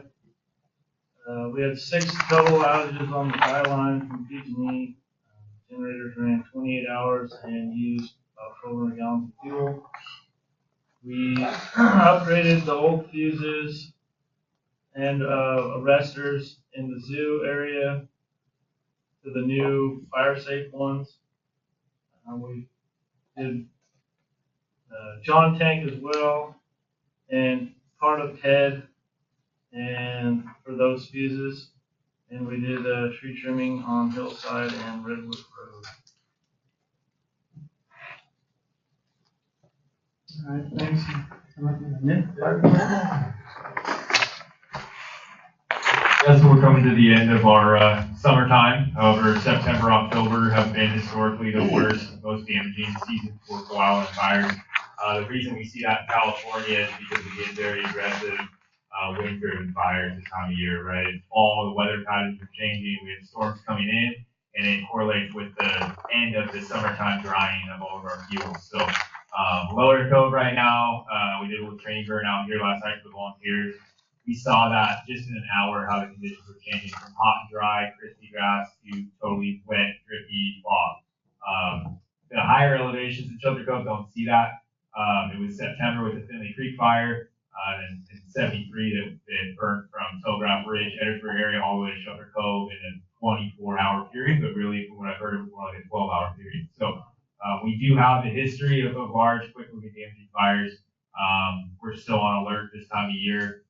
Our fuels aren't as volatile as they have been in the past. However, it is still in the fire season, so there's still a potential there. One app that we use that's civilian that's out there for you guys is called the Windy app. It's a very good wind app to show you guys what the predictions are for the winds. So we watch that. If there's any large storm coming in, yesterday we had some high clouds and some thunderstorms on the east side. We're constantly monitoring that. I had a couple discussions with board members this last month about the past history and then the tenure of some of the board members that are going out. The board members I spoke to, I basically thanked them for their time and the commitment to building the fire department. It's been a 10-year process is the lowest amount, but really we started this around 2011. The fire department walked out. We turned in our helmets. We had an issue with the current seated board and the GM at the time. I was brand new, just getting into the command side, and to see where we were from that as what I would describe as the failure of the fire department to where we're at now. As Tesha stated, the community should be super proud of the big support they've given us. I know my guys are, so I don't have to elaborate on that. I'm very proud of them as well. But that was the number one hazard recognized in our hazard mitigation assessment of the community with wildland fire and fire safety. And the RID board, the RID, the fire department, we've done everything we can to where now we're one of the role models for other small communities when it comes to wildfire safety, grants, infrastructure, equipment, really the whole package. We were one of the first communities to have wildfire sirens installed and implemented. We were the first ones to get the community defense grant. Now they're on, I think phase 4 or 5 of those grants. Ours is just getting off the ground. Really something to be proud of, but to realize that these emergencies and these disasters happen all the time. If we get ahead of wildland fires and we're really prepared for that, then we're going to get a major earthquake. The Rio Del earthquake was a big wake-up call for myself and Frank, who also was my assistant chief and our water wastewater superintendent. The vulnerability of our water system. We have 230 fire hydrants in the district, which saves us a bunch of money on our homeowner's insurance. If your homeowner insurance company will work with you, which there's some that won't. Those are all connected to our drinking water and our tanks. So if we lose those, all of us lose drinking water, all of us lose fire fighting capacity, besides what water we have in our tanks, which is around 3,000 gallons. Not a lot we can do. So moving forward out of wildfire, obviously we still need to maintain that. We're going to be passing a lot of that off to community members and property owners. The fire department will maintain the capabilities that we have to suppress wildfire and work with our cooperators to keep that, especially with CAL FIRE and BLM. However, your own property is your personal responsibility. We've got a ton of people. I think we're up to 280 people signing up for a local grant. We can still do another 300 funding wise. So please tell friends and neighbors. In my opinion, obviously it's biased, but there's no cons to this grant. We come in, we do an assessment of your house. I've heard good things back from our contractors. We're getting local firefighters jobs. And then that assessment turns into a work order for the contractors to come out and do work for free. Right now, we're focusing on the 654 registered homes, and after that, they're going to come back and do 2,800 vacant lots.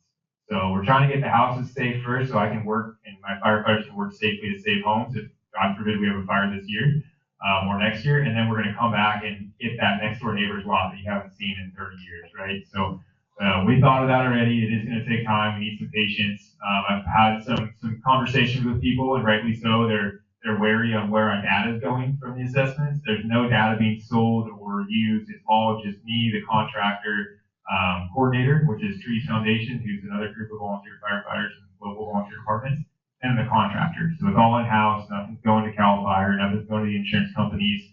Now the CAL FIRE, I have no say on the CAL FIRE assessments. They're doing their own assessments. They have to by state law, but it's a separate program from ours. So ours is the USDA grant assessments, sponsored by Trees Foundation and the RID. They'll let you know exactly who they are.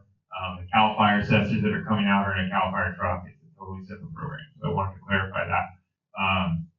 Moving forward with our other, we're all risks. We do wildfire, emergency, ocean rescue, medical, all that stuff. We have to have the equipment and the training for all those different things. My goal is if you guys dial 911 as community members in Shelter Cove, we're not going to tell you we don't do that. My guys have heard me say we don't take no for an answer. Every once in a while, something catches us off guard that we've never seen before, right? It happens a couple times a year. However, after that, we equip. We ask the board for money, and we saw that with our jet ski rescue 2 years ago. The jet ski we had wasn't capable of doing what rescue we needed to do. Through working with the board, we were able to get a new modern jet ski that can take the power and do what we need to do on black sand. We're going to continue that. I'm working with Assistant Chief Wilson for some next round of focusing on our part in the community. Our water system for me is the next priority. So we'll be working out. Luckily, our GM is a water guy, so we lucked out with that too. And I do think our next assessment, our hazard mitigation assessment, will be starting here shortly to get ready for next year. We're going to find that our water infrastructure is going to be a big issue when it comes to the community safety. So that's something that I know my thing's going to be on. Power, we've done a lot of work with power, PG&E. We're seeing the result of that with the outages. A lot of that's coming from their policies and procedures on their wildfire prevention stuff. So we're seeing more outages because they turn their systems down where if it gets hit, it turns it off. And then they got to go inspect it, and that's for public safety. So while it is a pain that we're have power outages, we have to run the generators more. That's going to be the new normal because PG&E doesn't want to start any new fires. We had a tree knock some lines down up in the Forest Burns Court area, and because of the systems, it wasn't energized very long. We didn't have a fire from it. Crews were able to go up there, clean it, and get power restored. That was the scenario that burnt Paradise down. Right? It was the power line from wind and something hit the line. So we are seeing results of being more safe across the board, not just Shelter Cove, but with PG&E and our cooperators. And down the line, it's going to make our lives be a little bit, less easy with that kind of stuff. So looking at power and solar and other ways of localizing our microgrid is a good idea, but again, it goes back to capacity and admin support. I know for myself personally, the grants that we've had are maxed out on our capacity in the fire department, and now it's going into maxing out some of the admin staff as well. One of our grants would be 1 5-year grant for a medium-sized agency or special district. The fire department has 3 going on right now, and we're looking for more for our other utilities. So building our capacity goes all the way back to our software that we run to make us more efficient, and the training that we get as supervisors to make us be able to do those things. There's no question that any of us can fight fires, fix water, run a power system, but we're moving into a new era of what the community and the district wants us capable of. We need to keep up with that. For me, personally, it means I got to do less of the fun stuff that I want to do, right? I do less ocean rescue swimming, I do less firefighting, but that turns into equipment and resources and money for my crew so that they can help the community. And that's important to keep in mind moving forward with these strategic plans. We're going to have to give something up to get what we want in different aspects. So other than that, we ran around average calls, 20 incidents last month. Obviously, we see an uptick in tourism. One thing for the board and the community, if you're a business owner, please educate the people that you're bringing in the community. We have a lot of little things like people swimming in Black Sand Beach. Right? We know that as community members, it's not something we do. People from out of the area just see a nice beach, and that beach specifically is flat days. It's still very dangerous. A couple of the calls we had where our duty officers going and making public contacts and telling people, hey, get out of the water. I know I personally had a day where there was 3 or 4 different groups, and we just yelled at them with the megaphone that, hey, you got to get out of the water, it's unsafe. So that's one of the preventative things we do. We also had a large traffic accident with a trailer. It was a relatively new Toyota truck pulling a trailer, and they didn't know that their car goes into low gears.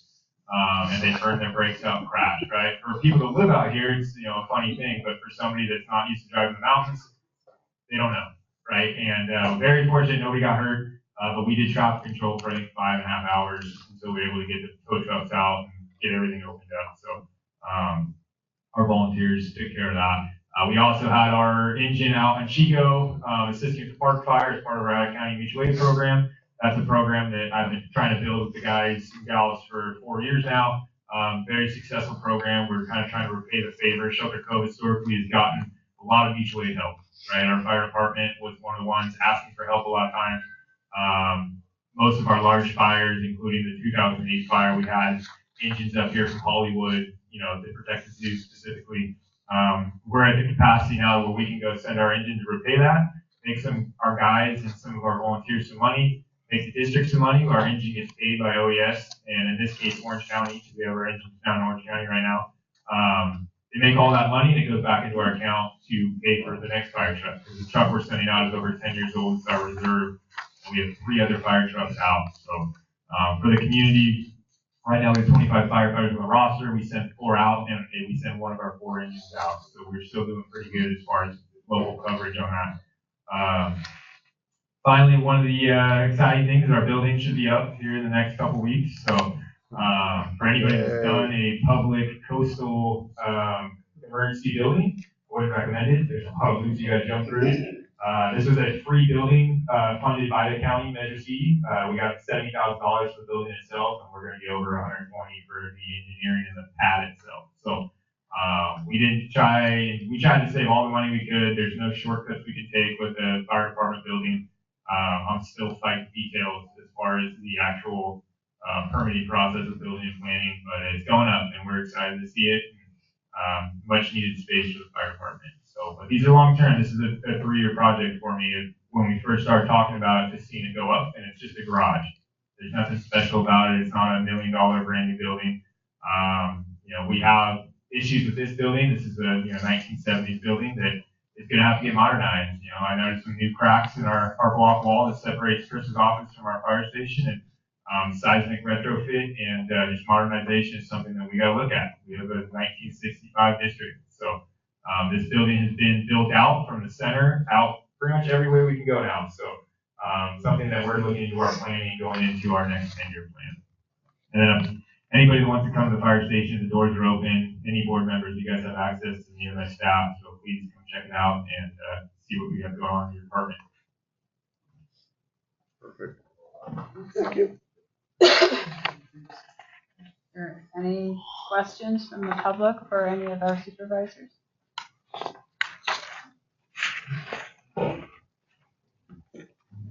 Moving on. To our action items, I believe is what's next. And Chris, did you want to take the lead on this one? Yeah, so the first action item has a really long agenda item title here. Consider applicants to fill the board member vacancy due to an insufficient number of applications by qualified candidates, and make a recommendation to the Humboldt County Board of Supervisors. So a notice of board vacancy has been posted since August 22nd due to the vacancy created by an insufficient number of qualified candidates. The vacancy will be filled by appointment at the next available Humboldt County Board of Supervisors meeting. Applications will be presented today, and the district board will make a recommendation to the Humboldt County Board of Supervisors for the appointment. I believe the deadline to apply to the Board of Supervisors is actually tomorrow. Is that correct? We're required to notify the Office of Elections no later, by September 20th. Yes. So I plan to notify them today after your recommendation is made. Okay. Do we have any candidates here? Are any of the candidates? I have just one thing that I would like to address before we speak with the candidates. And I probably should have brought this up at the last meeting when we had Jeff, when you were being appointed. I had a concern. I think Jeff, you had a board member listed as a personal reference, and we, in this packet as well, we have a candidate that has a board member listed as a personal reference.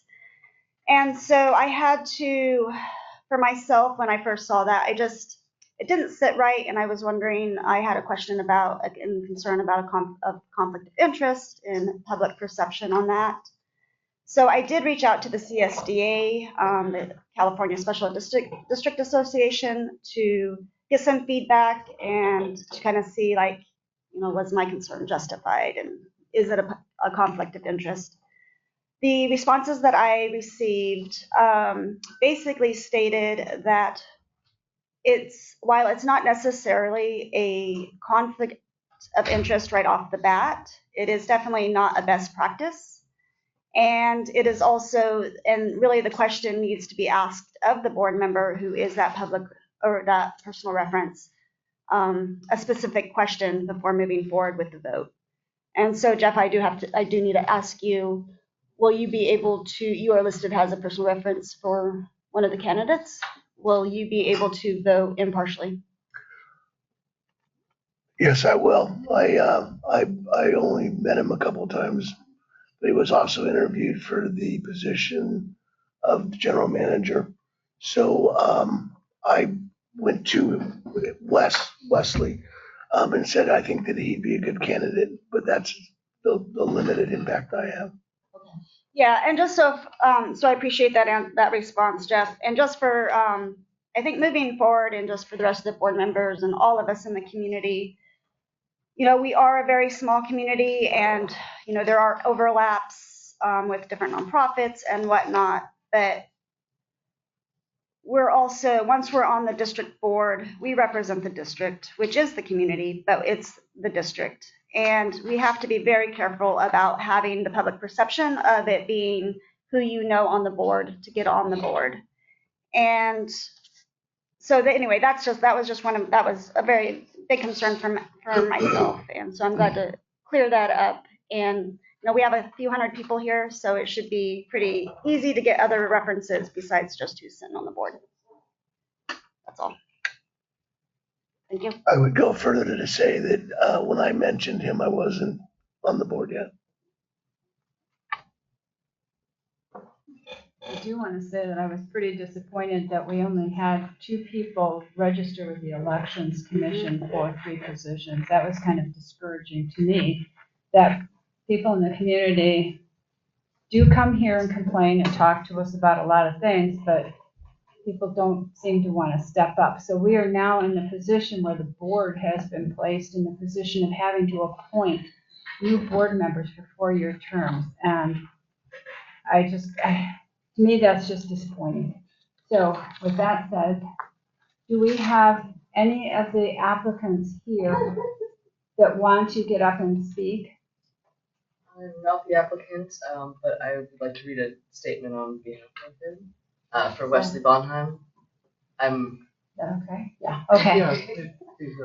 Yeah. That was just an unusual request. Yeah, he's out of town. He wanted to be here, but unfortunately he's traveling, so he was not able to attend the meeting today.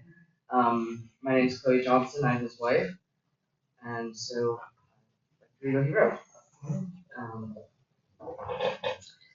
Hello, I apologize for not being able to be present in person and would like to thank my wife Chloe for presenting my statement to the board. For those of you who do not know me, my name is Wesley Bonheim, and I'm applying to serve the Shelter Cove community as a member of the Resort Improvement District Board. I grew up on a small ranch in San Luis Obispo County, and I now live in Shelter Cove full-time with my wife and daughter, and we love it here. Much of the county where I grew up thrives on tourism, so I am no stranger to the seasonal ebb and flow that we get here in the Cove. I work as a lawyer and have my own practice. My primary focus is construction litigation. Most of my work has been representing contractors doing public construction. I've served on boards for nonprofits, advised boards for corporations, and been involved in litigation with municipal boards. I'm familiar with how boards are supposed to run and how they often do run. The Cove is in a state of transition. As it has done before, this area has experienced the fall that comes when a once bustling industry is faced with an uncertain future. In order for the Cove to remain economically viable for its current residents and to attract new residents to keep its community vibrant, it needs a board that is willing to make decisions with honesty and foresight and to hold itself accountable for seeing those decisions through to fruition. Thank you for your consideration, and I hope that you will recommend me to the Board of Supervisors for the upcoming vacancy. Thank you. Thank you.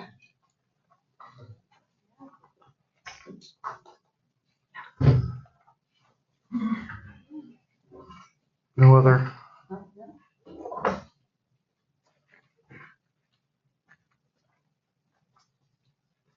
Hello, my name is Mike Snyder, and I live here in the Cove.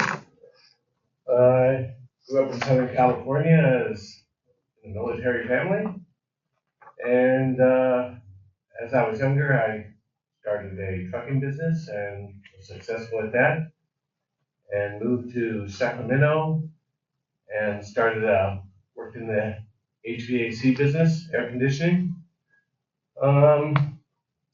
I came to Shelter Cove in '89 and saw it and wanted to move here.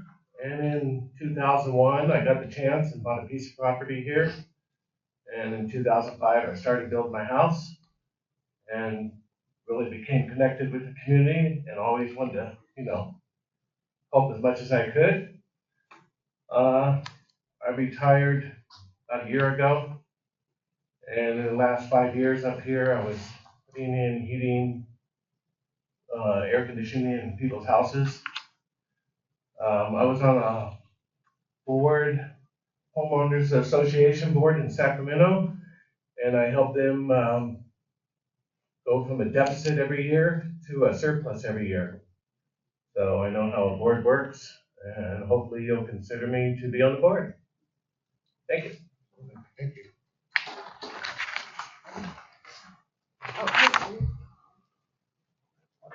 Do you have a question? I don't know, I thought there were people walking up, yeah.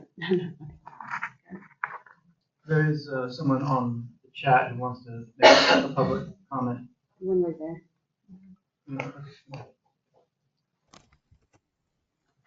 Can you guys hear me?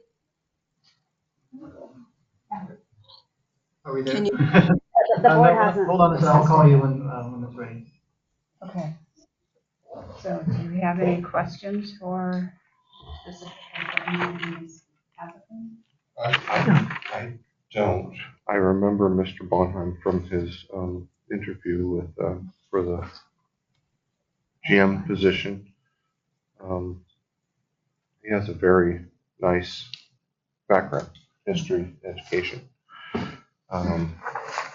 Mr. Snyder also has experience with board work and running a business, which is also very nice to see. The third applicant didn't show up, as far as I know. I find that disappointing. So I think it would be between the two candidates, personally. I just wanted to clarify that the third candidate had an appointment. Didn't show up. Okay. Thank you. The question I would like to ask the candidate that is here and the wife of the other candidate. So could I ask you? We're gonna have one thing go wrong. I'm awake. It's not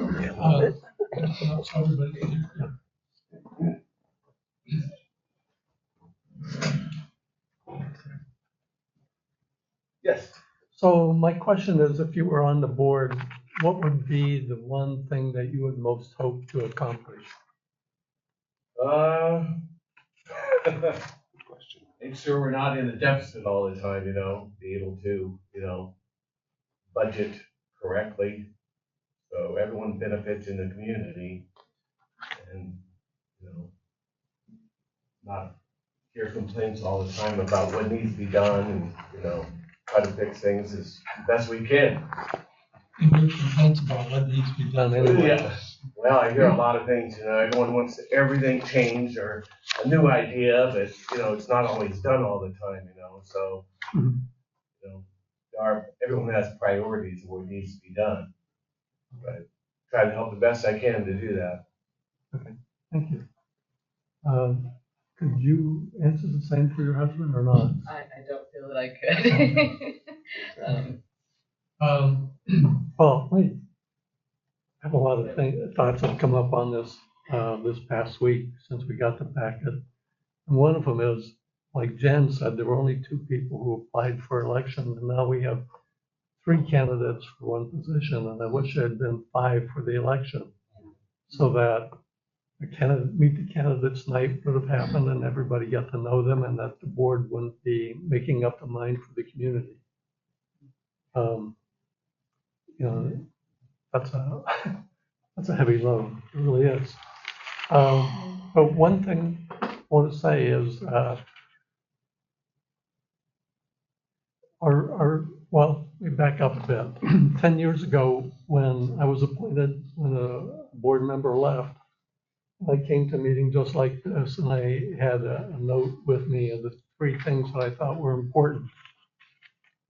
Was the condition of the roads, law enforcement, and wildfire mitigation, potential and mitigation. And we did have law enforcement for a while, and we're getting a handle on the wildfire. and maybe a little bit on the roads after 10 years. But as I come to the end of my 10 years, looking ahead, what I see the main issues for the next 10 years are our infrastructure. Some of it's 60 years old. Water plant's 60 years old almost and had a 30-year designed life. And so it's way overdue. So our fire department has taken care of a lot, and we're getting some police and some road. But the future is taking care of our infrastructure. So anyway, I just wanted to throw that out so you're thinking about it.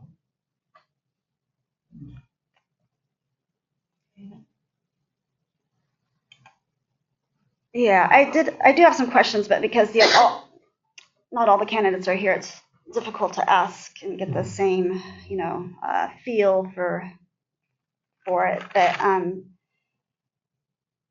I wanted to kind of address about all three candidates. I did do my due diligence. I did reach out to for the personal references and connected with people on that level just to get some feedback, because I don't know everyone very well in the community, the three applicants that are running.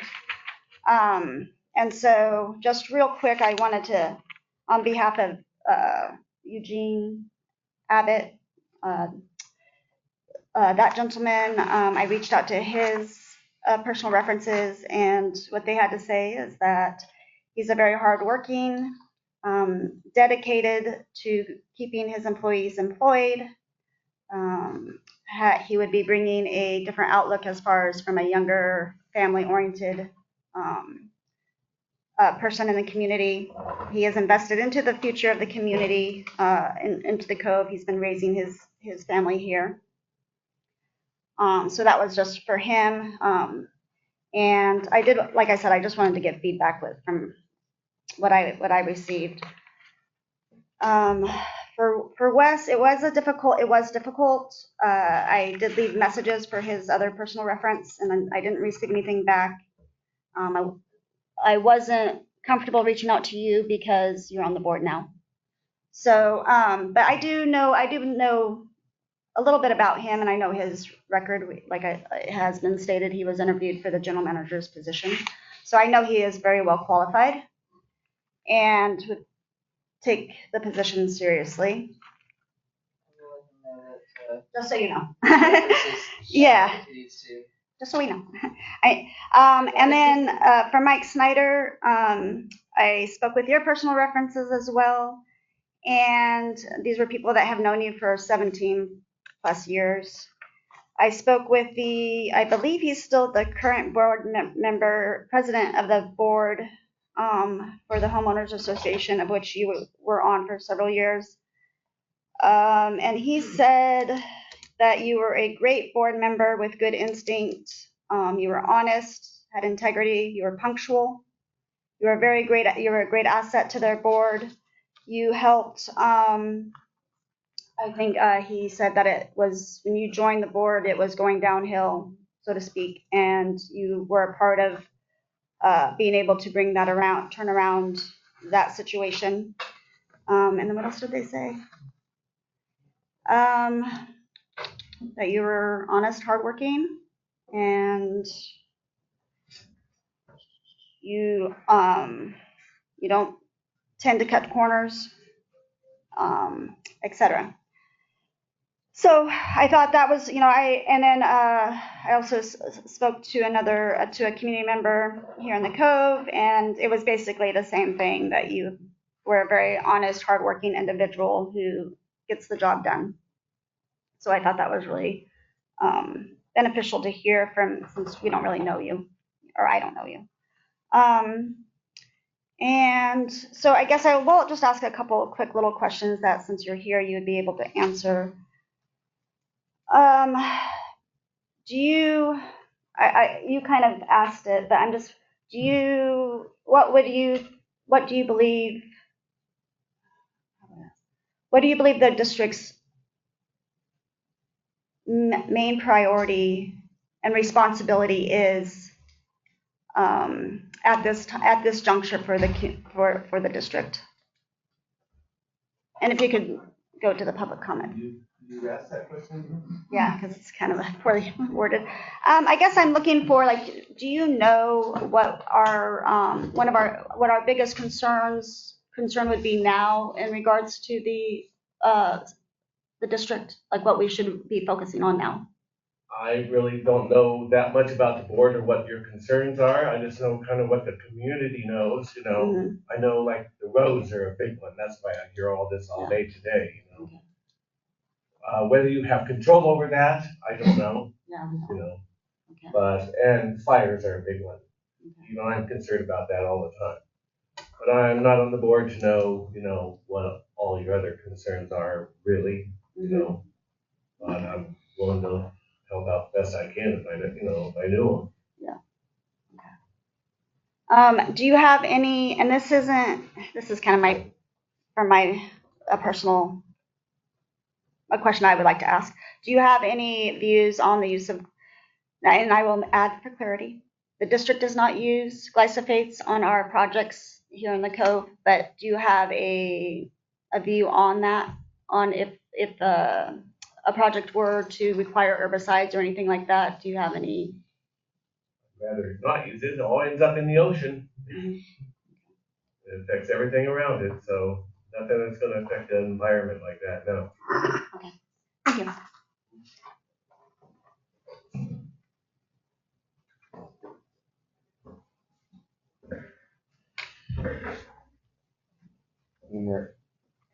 Any questions from the public for our candidates or comments? Yes, we have one.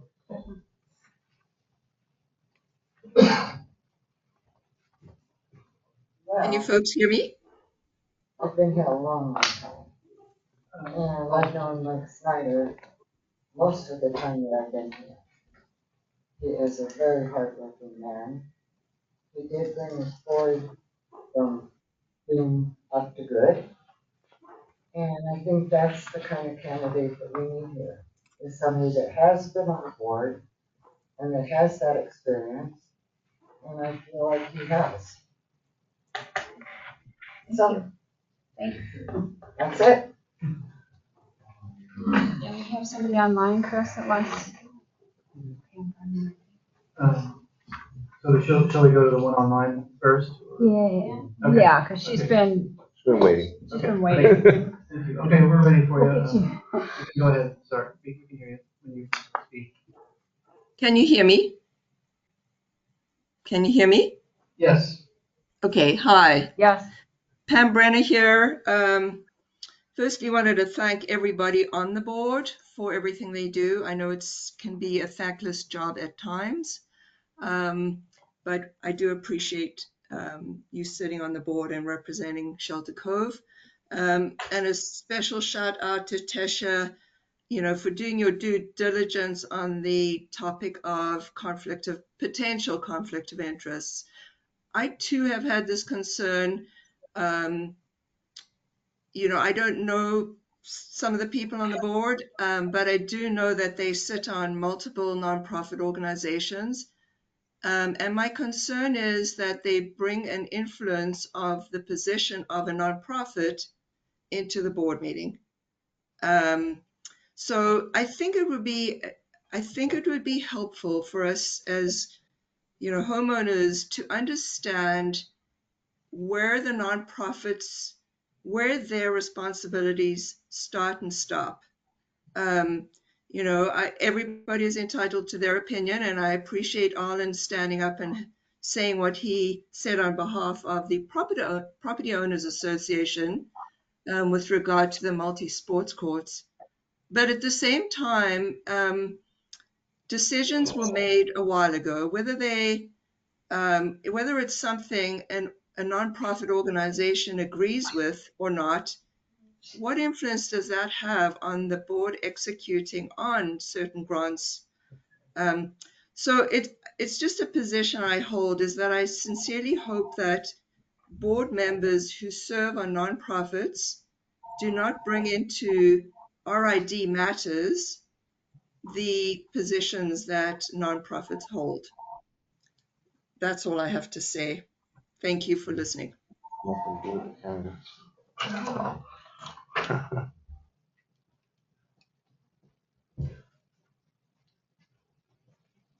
Hi, my name's Terry. You guys have pretty much covered everything I was going to say. I think that Mike Snyder would make a great asset to Shelter Cove and the board. He's a longtime resident, and I think that should have a big weight on the decision today. Thanks.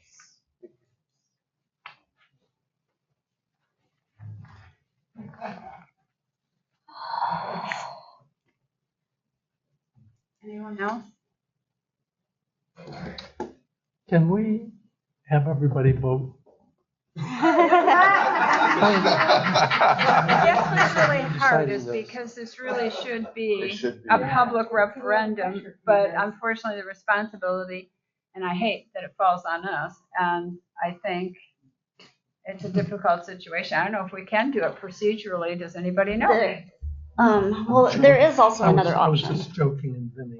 I'd love to hear it. Well, we can let the supervisors. That's the option you did for myself, is that we did. Now, we are here to, on the board, we are supposed to be making very difficult decisions, and this is a very difficult decision. However, the only reason why I would bring up sending it to the Humboldt County Supervisors is because, speaking for myself, like I was appointed last year, I was actually looking forward to running in an election so that, you could really see where the community support was coming from. But unfortunately, isn't happening. And so myself and Tristan Sanders will both be appointed for 4 years. And now we're looking at another appointment for 4 years. And we just did an appointment for 2 years. So we're pretty much going to have a whole board, practically, with the exception of Mike Solari, of an appointed board. And while, that's just the reality and how it's happening, and, there's not much that we can do about that. Yeah, I don't know. It is a very difficult decision, but that is one of the options, is to send it to Humboldt County. Or if we cannot come to a quorum, Or if it we will cannot- automatically yeah. go, because we had that situation before. Yeah. Where it will automatically go to Humboldt County if we don't come to a majority decision. So. We can maybe clarify the process a little bit too. It isn't really this board's decision. Nope. It's the Board of Supervisors' decision. Yep. They were just asking for a recommendation. Right. Exactly. So. I would say that after having conversations with Michelle Bushnell, it's ultimately it is the supervisors. But what she requested at the time of my swearing in was having as much community input as we can. Unfortunately, two of the candidates can't make it, and our deadline's tomorrow. So that's really the biggest issue, is that I wish we had a little bit more time so we could get more community input and have the other candidates in person.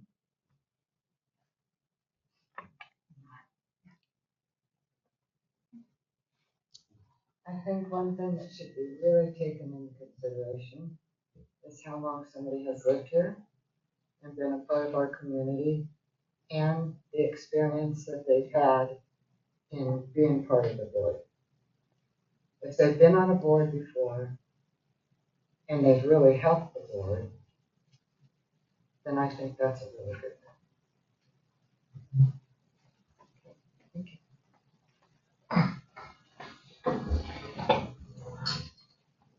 You can say something? Go ahead. I'll give my 2 cents afterwards. No, my 2 cents. My 2 cents. I was going to ask you. Oh. So I'm on the fence about the 2 candidates. And so I would lean more towards not putting in a recommendation and leaving it up to Bushnell, personally. I like both candidates. The third one I don't know very well. So anyway, moving forward, that would probably be my my best choice here. It's very difficult to do that, but Well, that is an option for us. that is an option. I like that option. Do we want to make a recommendation, or is it such a difficult Or do decision? we want to vote?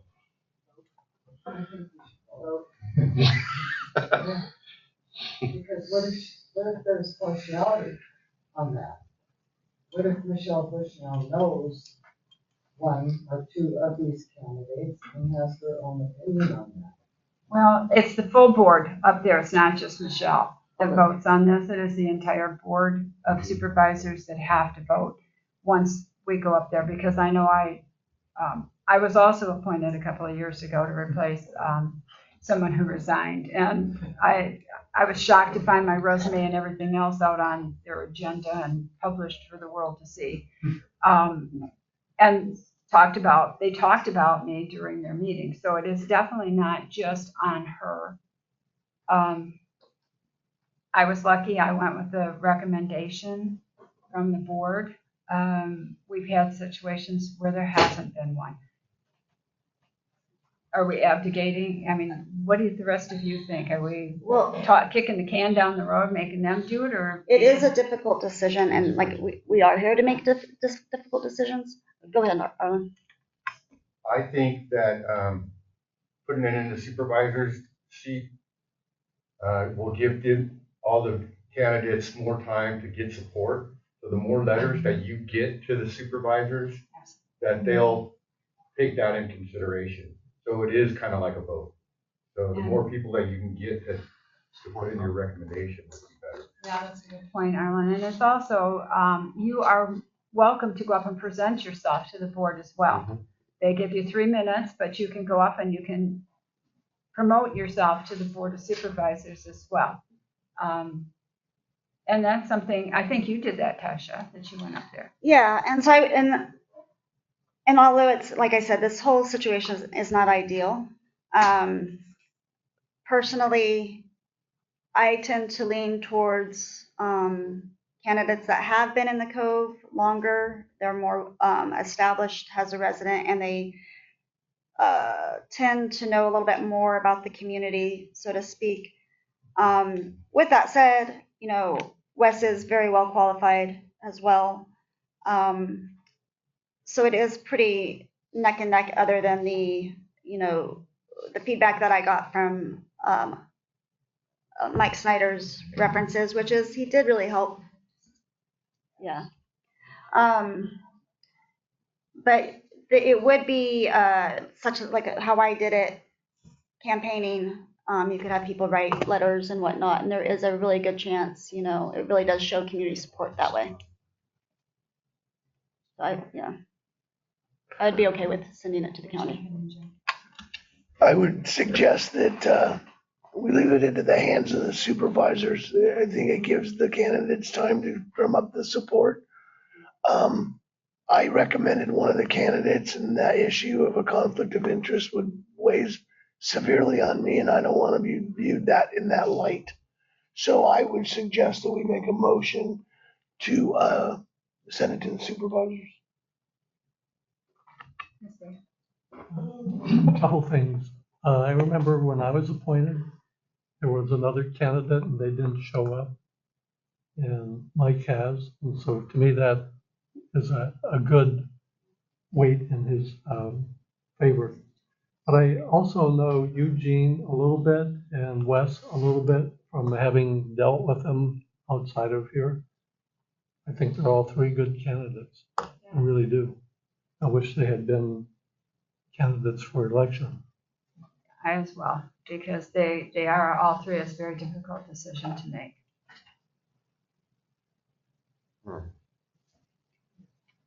You can make a motion.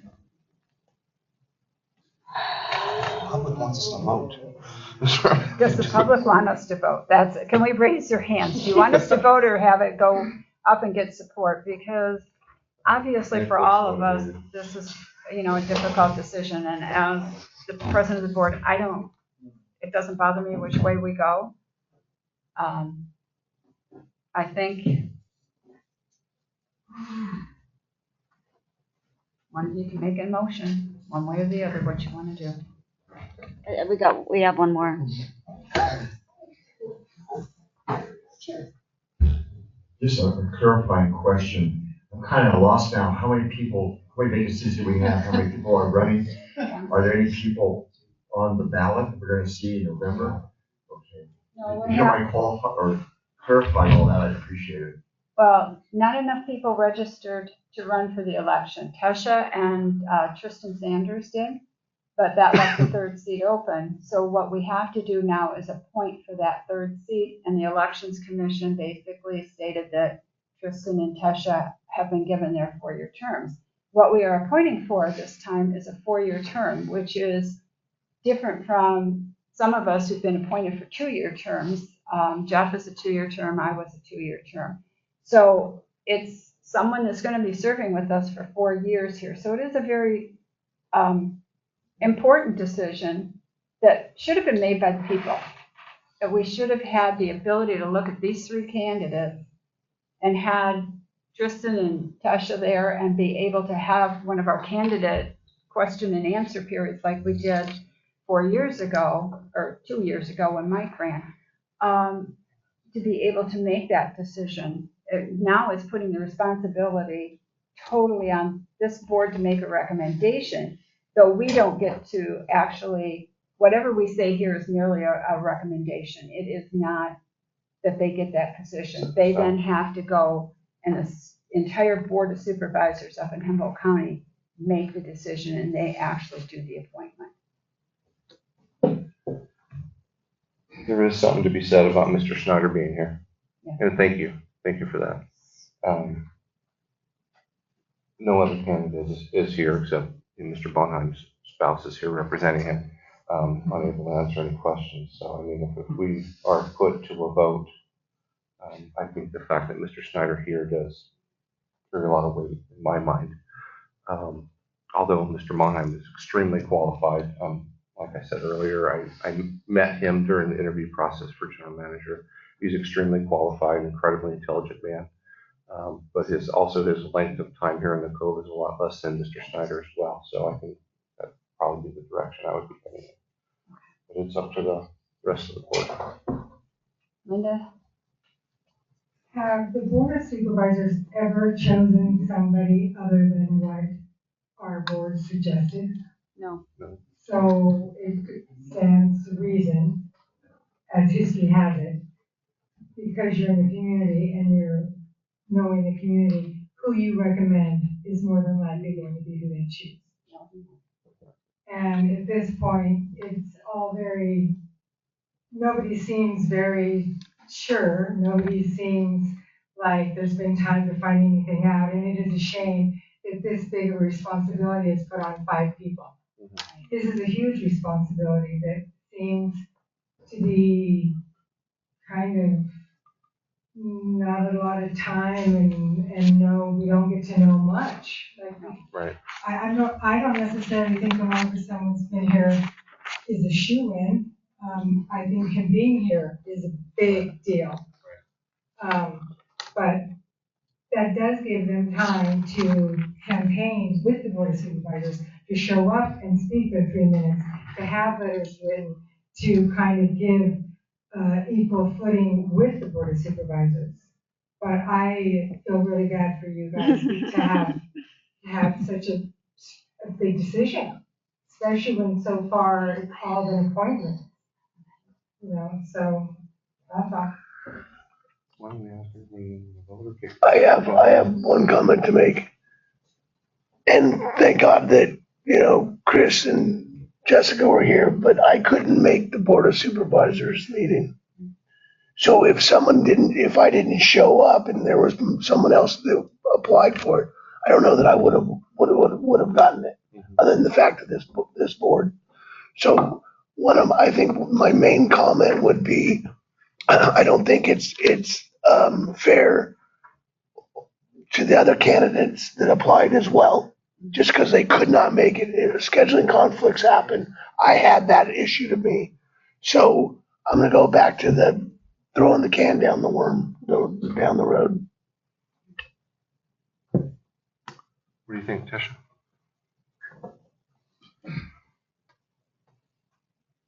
I mean, I feel like I know which direction I would be voting in. I think that would be for Mike Snyder, just based on not just his time in the Cove, although that is very helpful and he's here today, but also just from reaching out and connecting with people who do know him,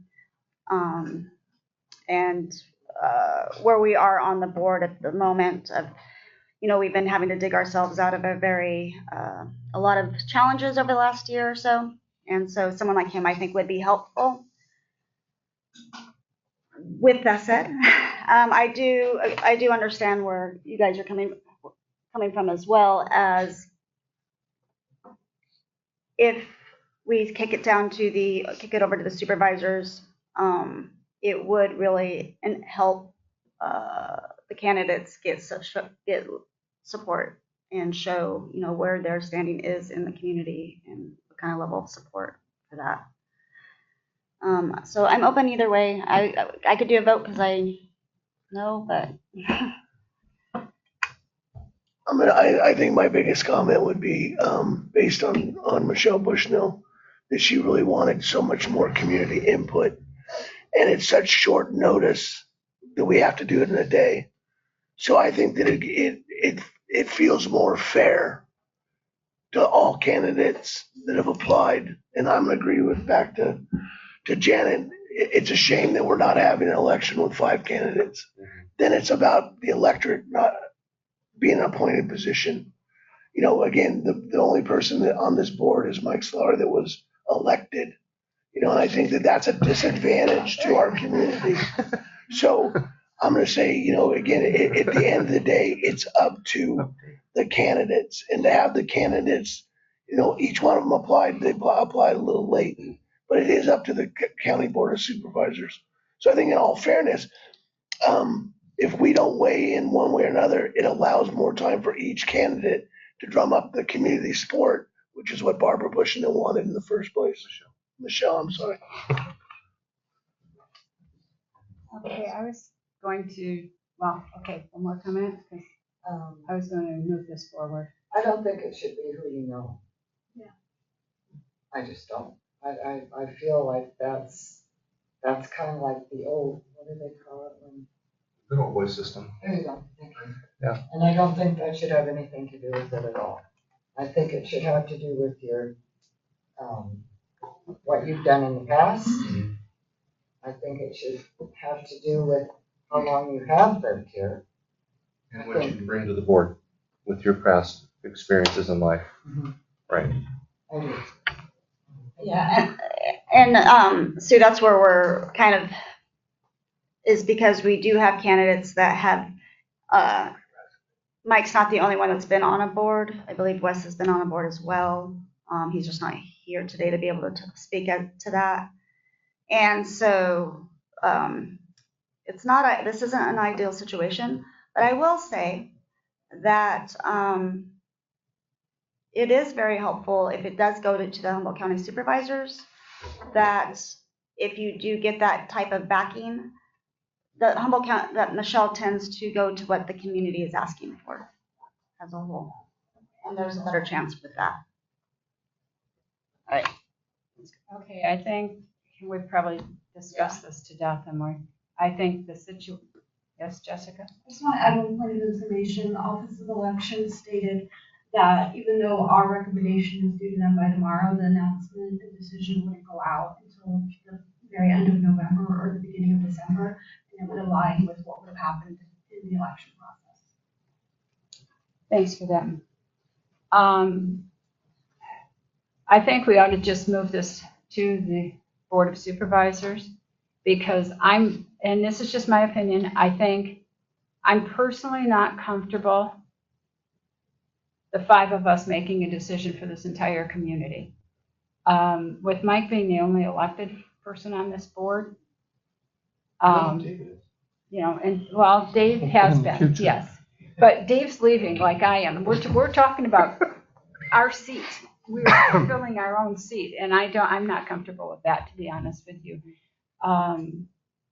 So I would like to take a vote of the board. Are we going to recommend someone, or are we going to give this to the Board of Supervisors?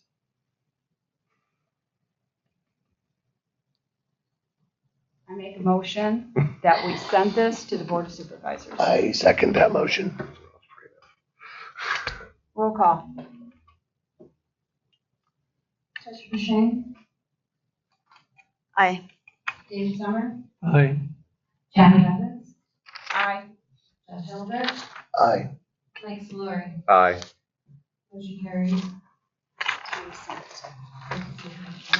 Yeah, I know. So for clarification, they're not going to be making this decision at the next Humboldt County Supervisors meeting? Like what meeting? Are they going to be notified what meeting that decision will be made so they can be there? They wouldn't give me that information currently. They just said that they wanted our recommendations so that they could prepare an agenda item and get it to the Humboldt County Board of Supervisors. The only information that they gave me was that it wouldn't come out until the end of November, beginning of December. So then the vote won't come out. All right.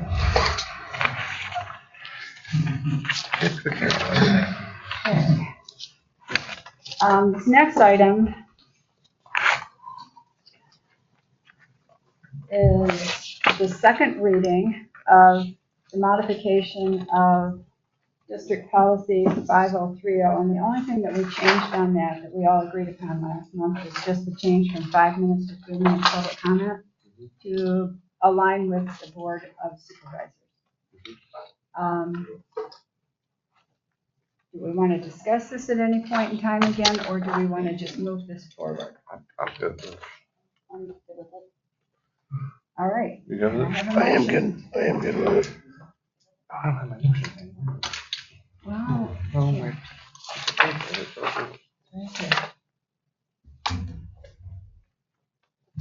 I'll make a motion to approve modifications to District Policy 5030, board meeting conduct.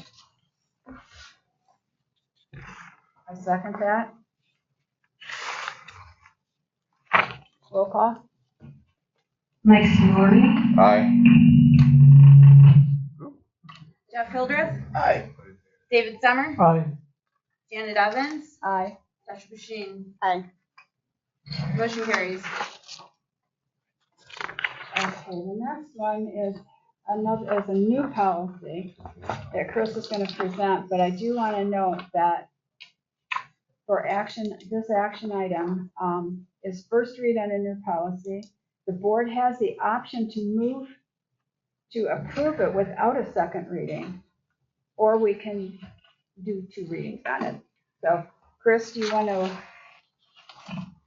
present this policy? Yeah, this policy is disposal of surplus district property or equipment. We've created this new policy.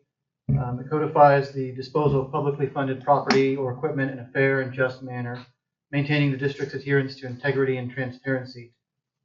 So there's been questions in the recent past about some of our equipment, some of our items, and we can't just give them away or sell them. They have to be publicly auctioned. There's a procedure, and we did not have a policy for it, so we are creating that policy. Question? So this policy just kind of adds more options for you? Yes. Yes. That was my understanding. Okay. But too. Yeah, I like that. Good.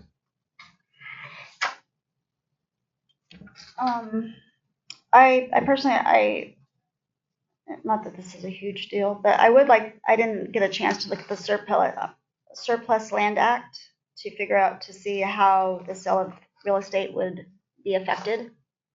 I kind of would like some time to look into that just to see where that would fall in with our properties, but. I briefly looked that Surplus Land Act up, and it was basically a California law that requires local agencies to prioritize affordable housing, parks, and open space when disposing of surplus land.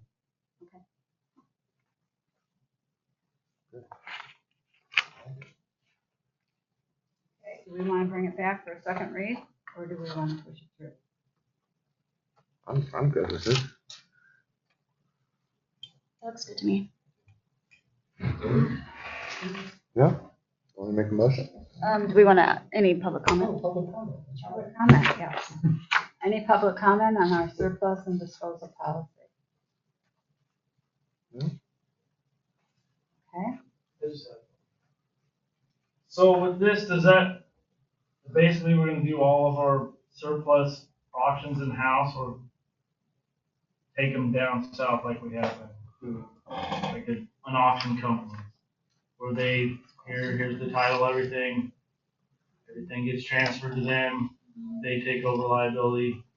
They just send us a check. They take some sort of a fee for it, but kind of the way this is worded is we're gonna go back to in-house. That's the way I read it too, John. So that's a question for Chris. Are you saying that we no longer will do the auctions down where we've just been doing them?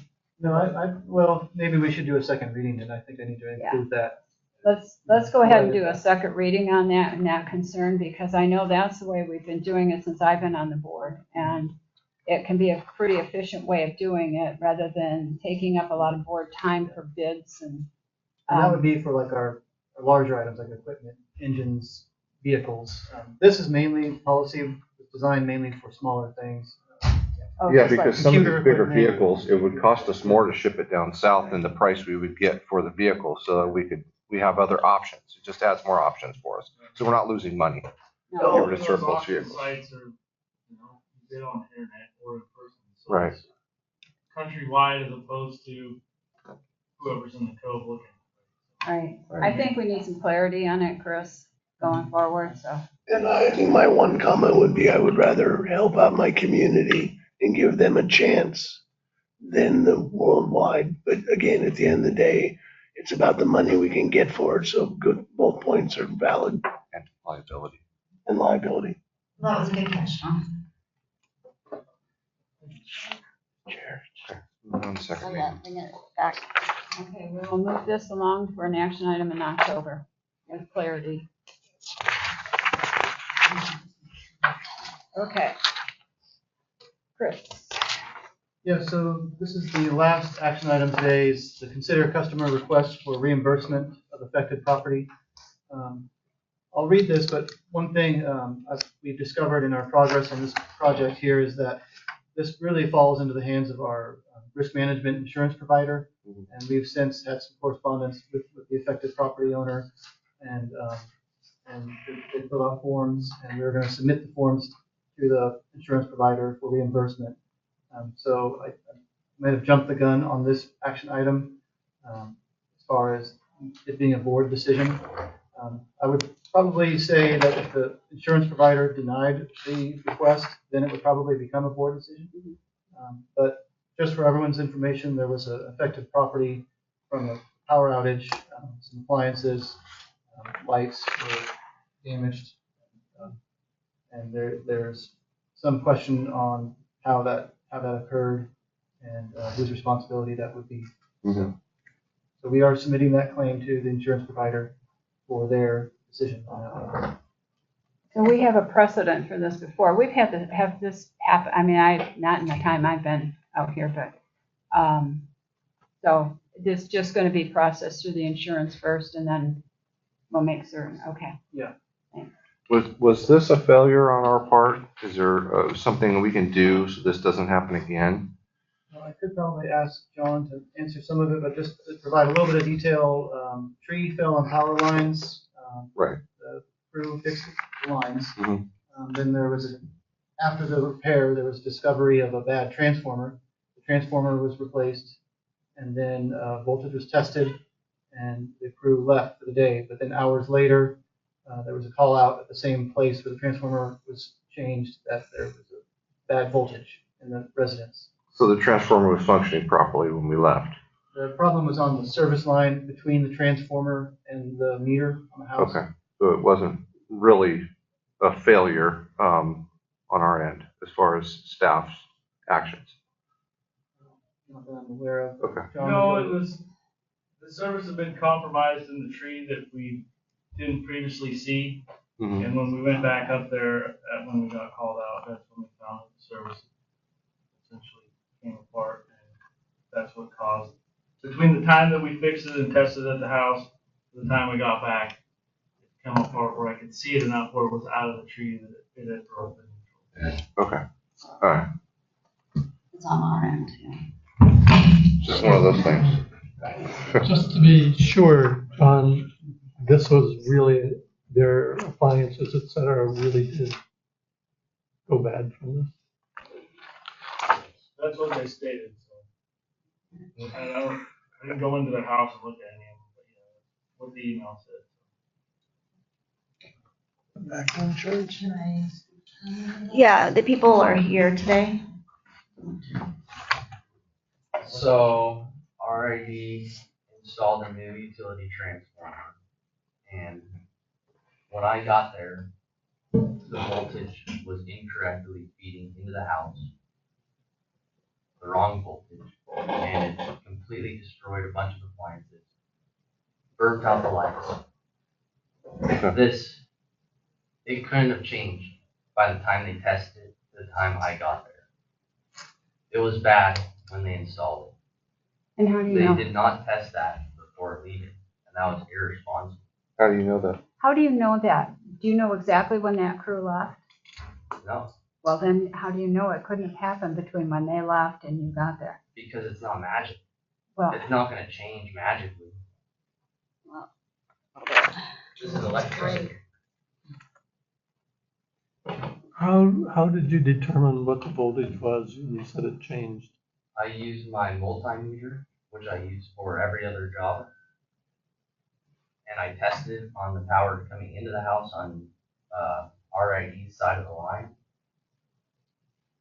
And that was the wrong voltage coming into the house. What was it? It was 240 volts on one lead and 17 volts on the other lead.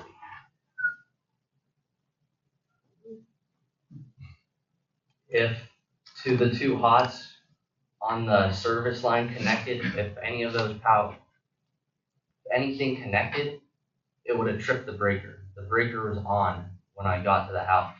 It was coming from the utility transformer. Okay. Thank you, Ransom. My only comment is, I think, Chris, you're correct in sending this over to the insurance and having them take a look at it. And if there's any other issues, it'll be brought back to the board. Yeah, I don't know exactly the time frame for the response from the insurance provider, but I will keep you in the loop. And just for clarity, typically when appliances have been deemed not working from irregular power or brownouts or surges in the lines on the PG&E side, typically it's our policy that we don't reimburse for that. But this looks like a different situation, so it is more of a unique situation. So thank you for sending that over to the insurance. And accidents happen. That's why we have insurance. Can I speak on this? Please. You're the homeowner. You're the homeowner. Yeah, please do speak. Yeah, so I don't know anything about the technical aspects of it, but when I got home from work, the power was out again because Ransom and my son had called RID to let them know that things were trying out and the power voltage was incorrect. And so when I got home from work about 11:15, the whole house smelled like an electrical fire. You could smell that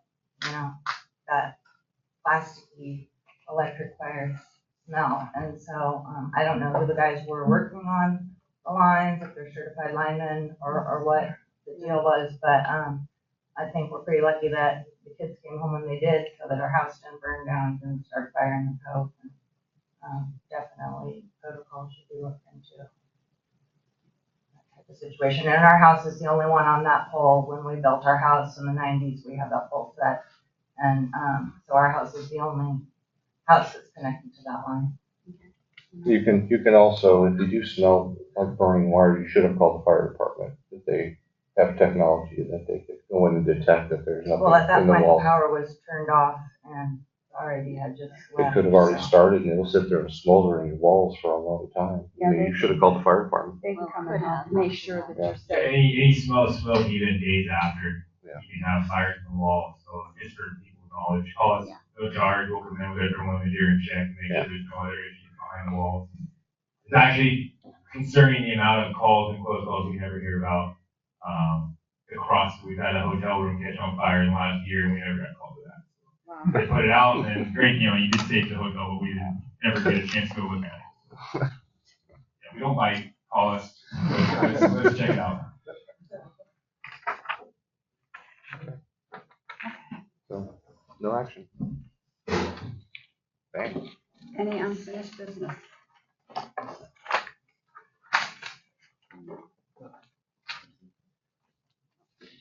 Okay, with that, we will, what? Chris?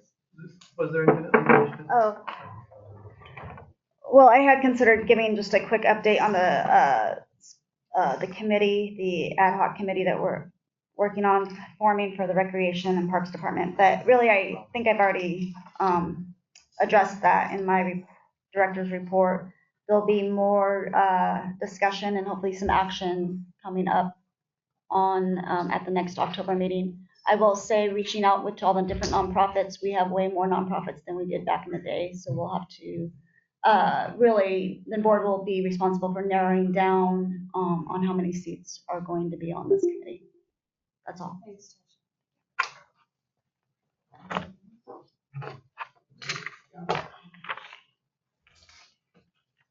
Meeting is adjourned at 12:02. Good job, Jeff.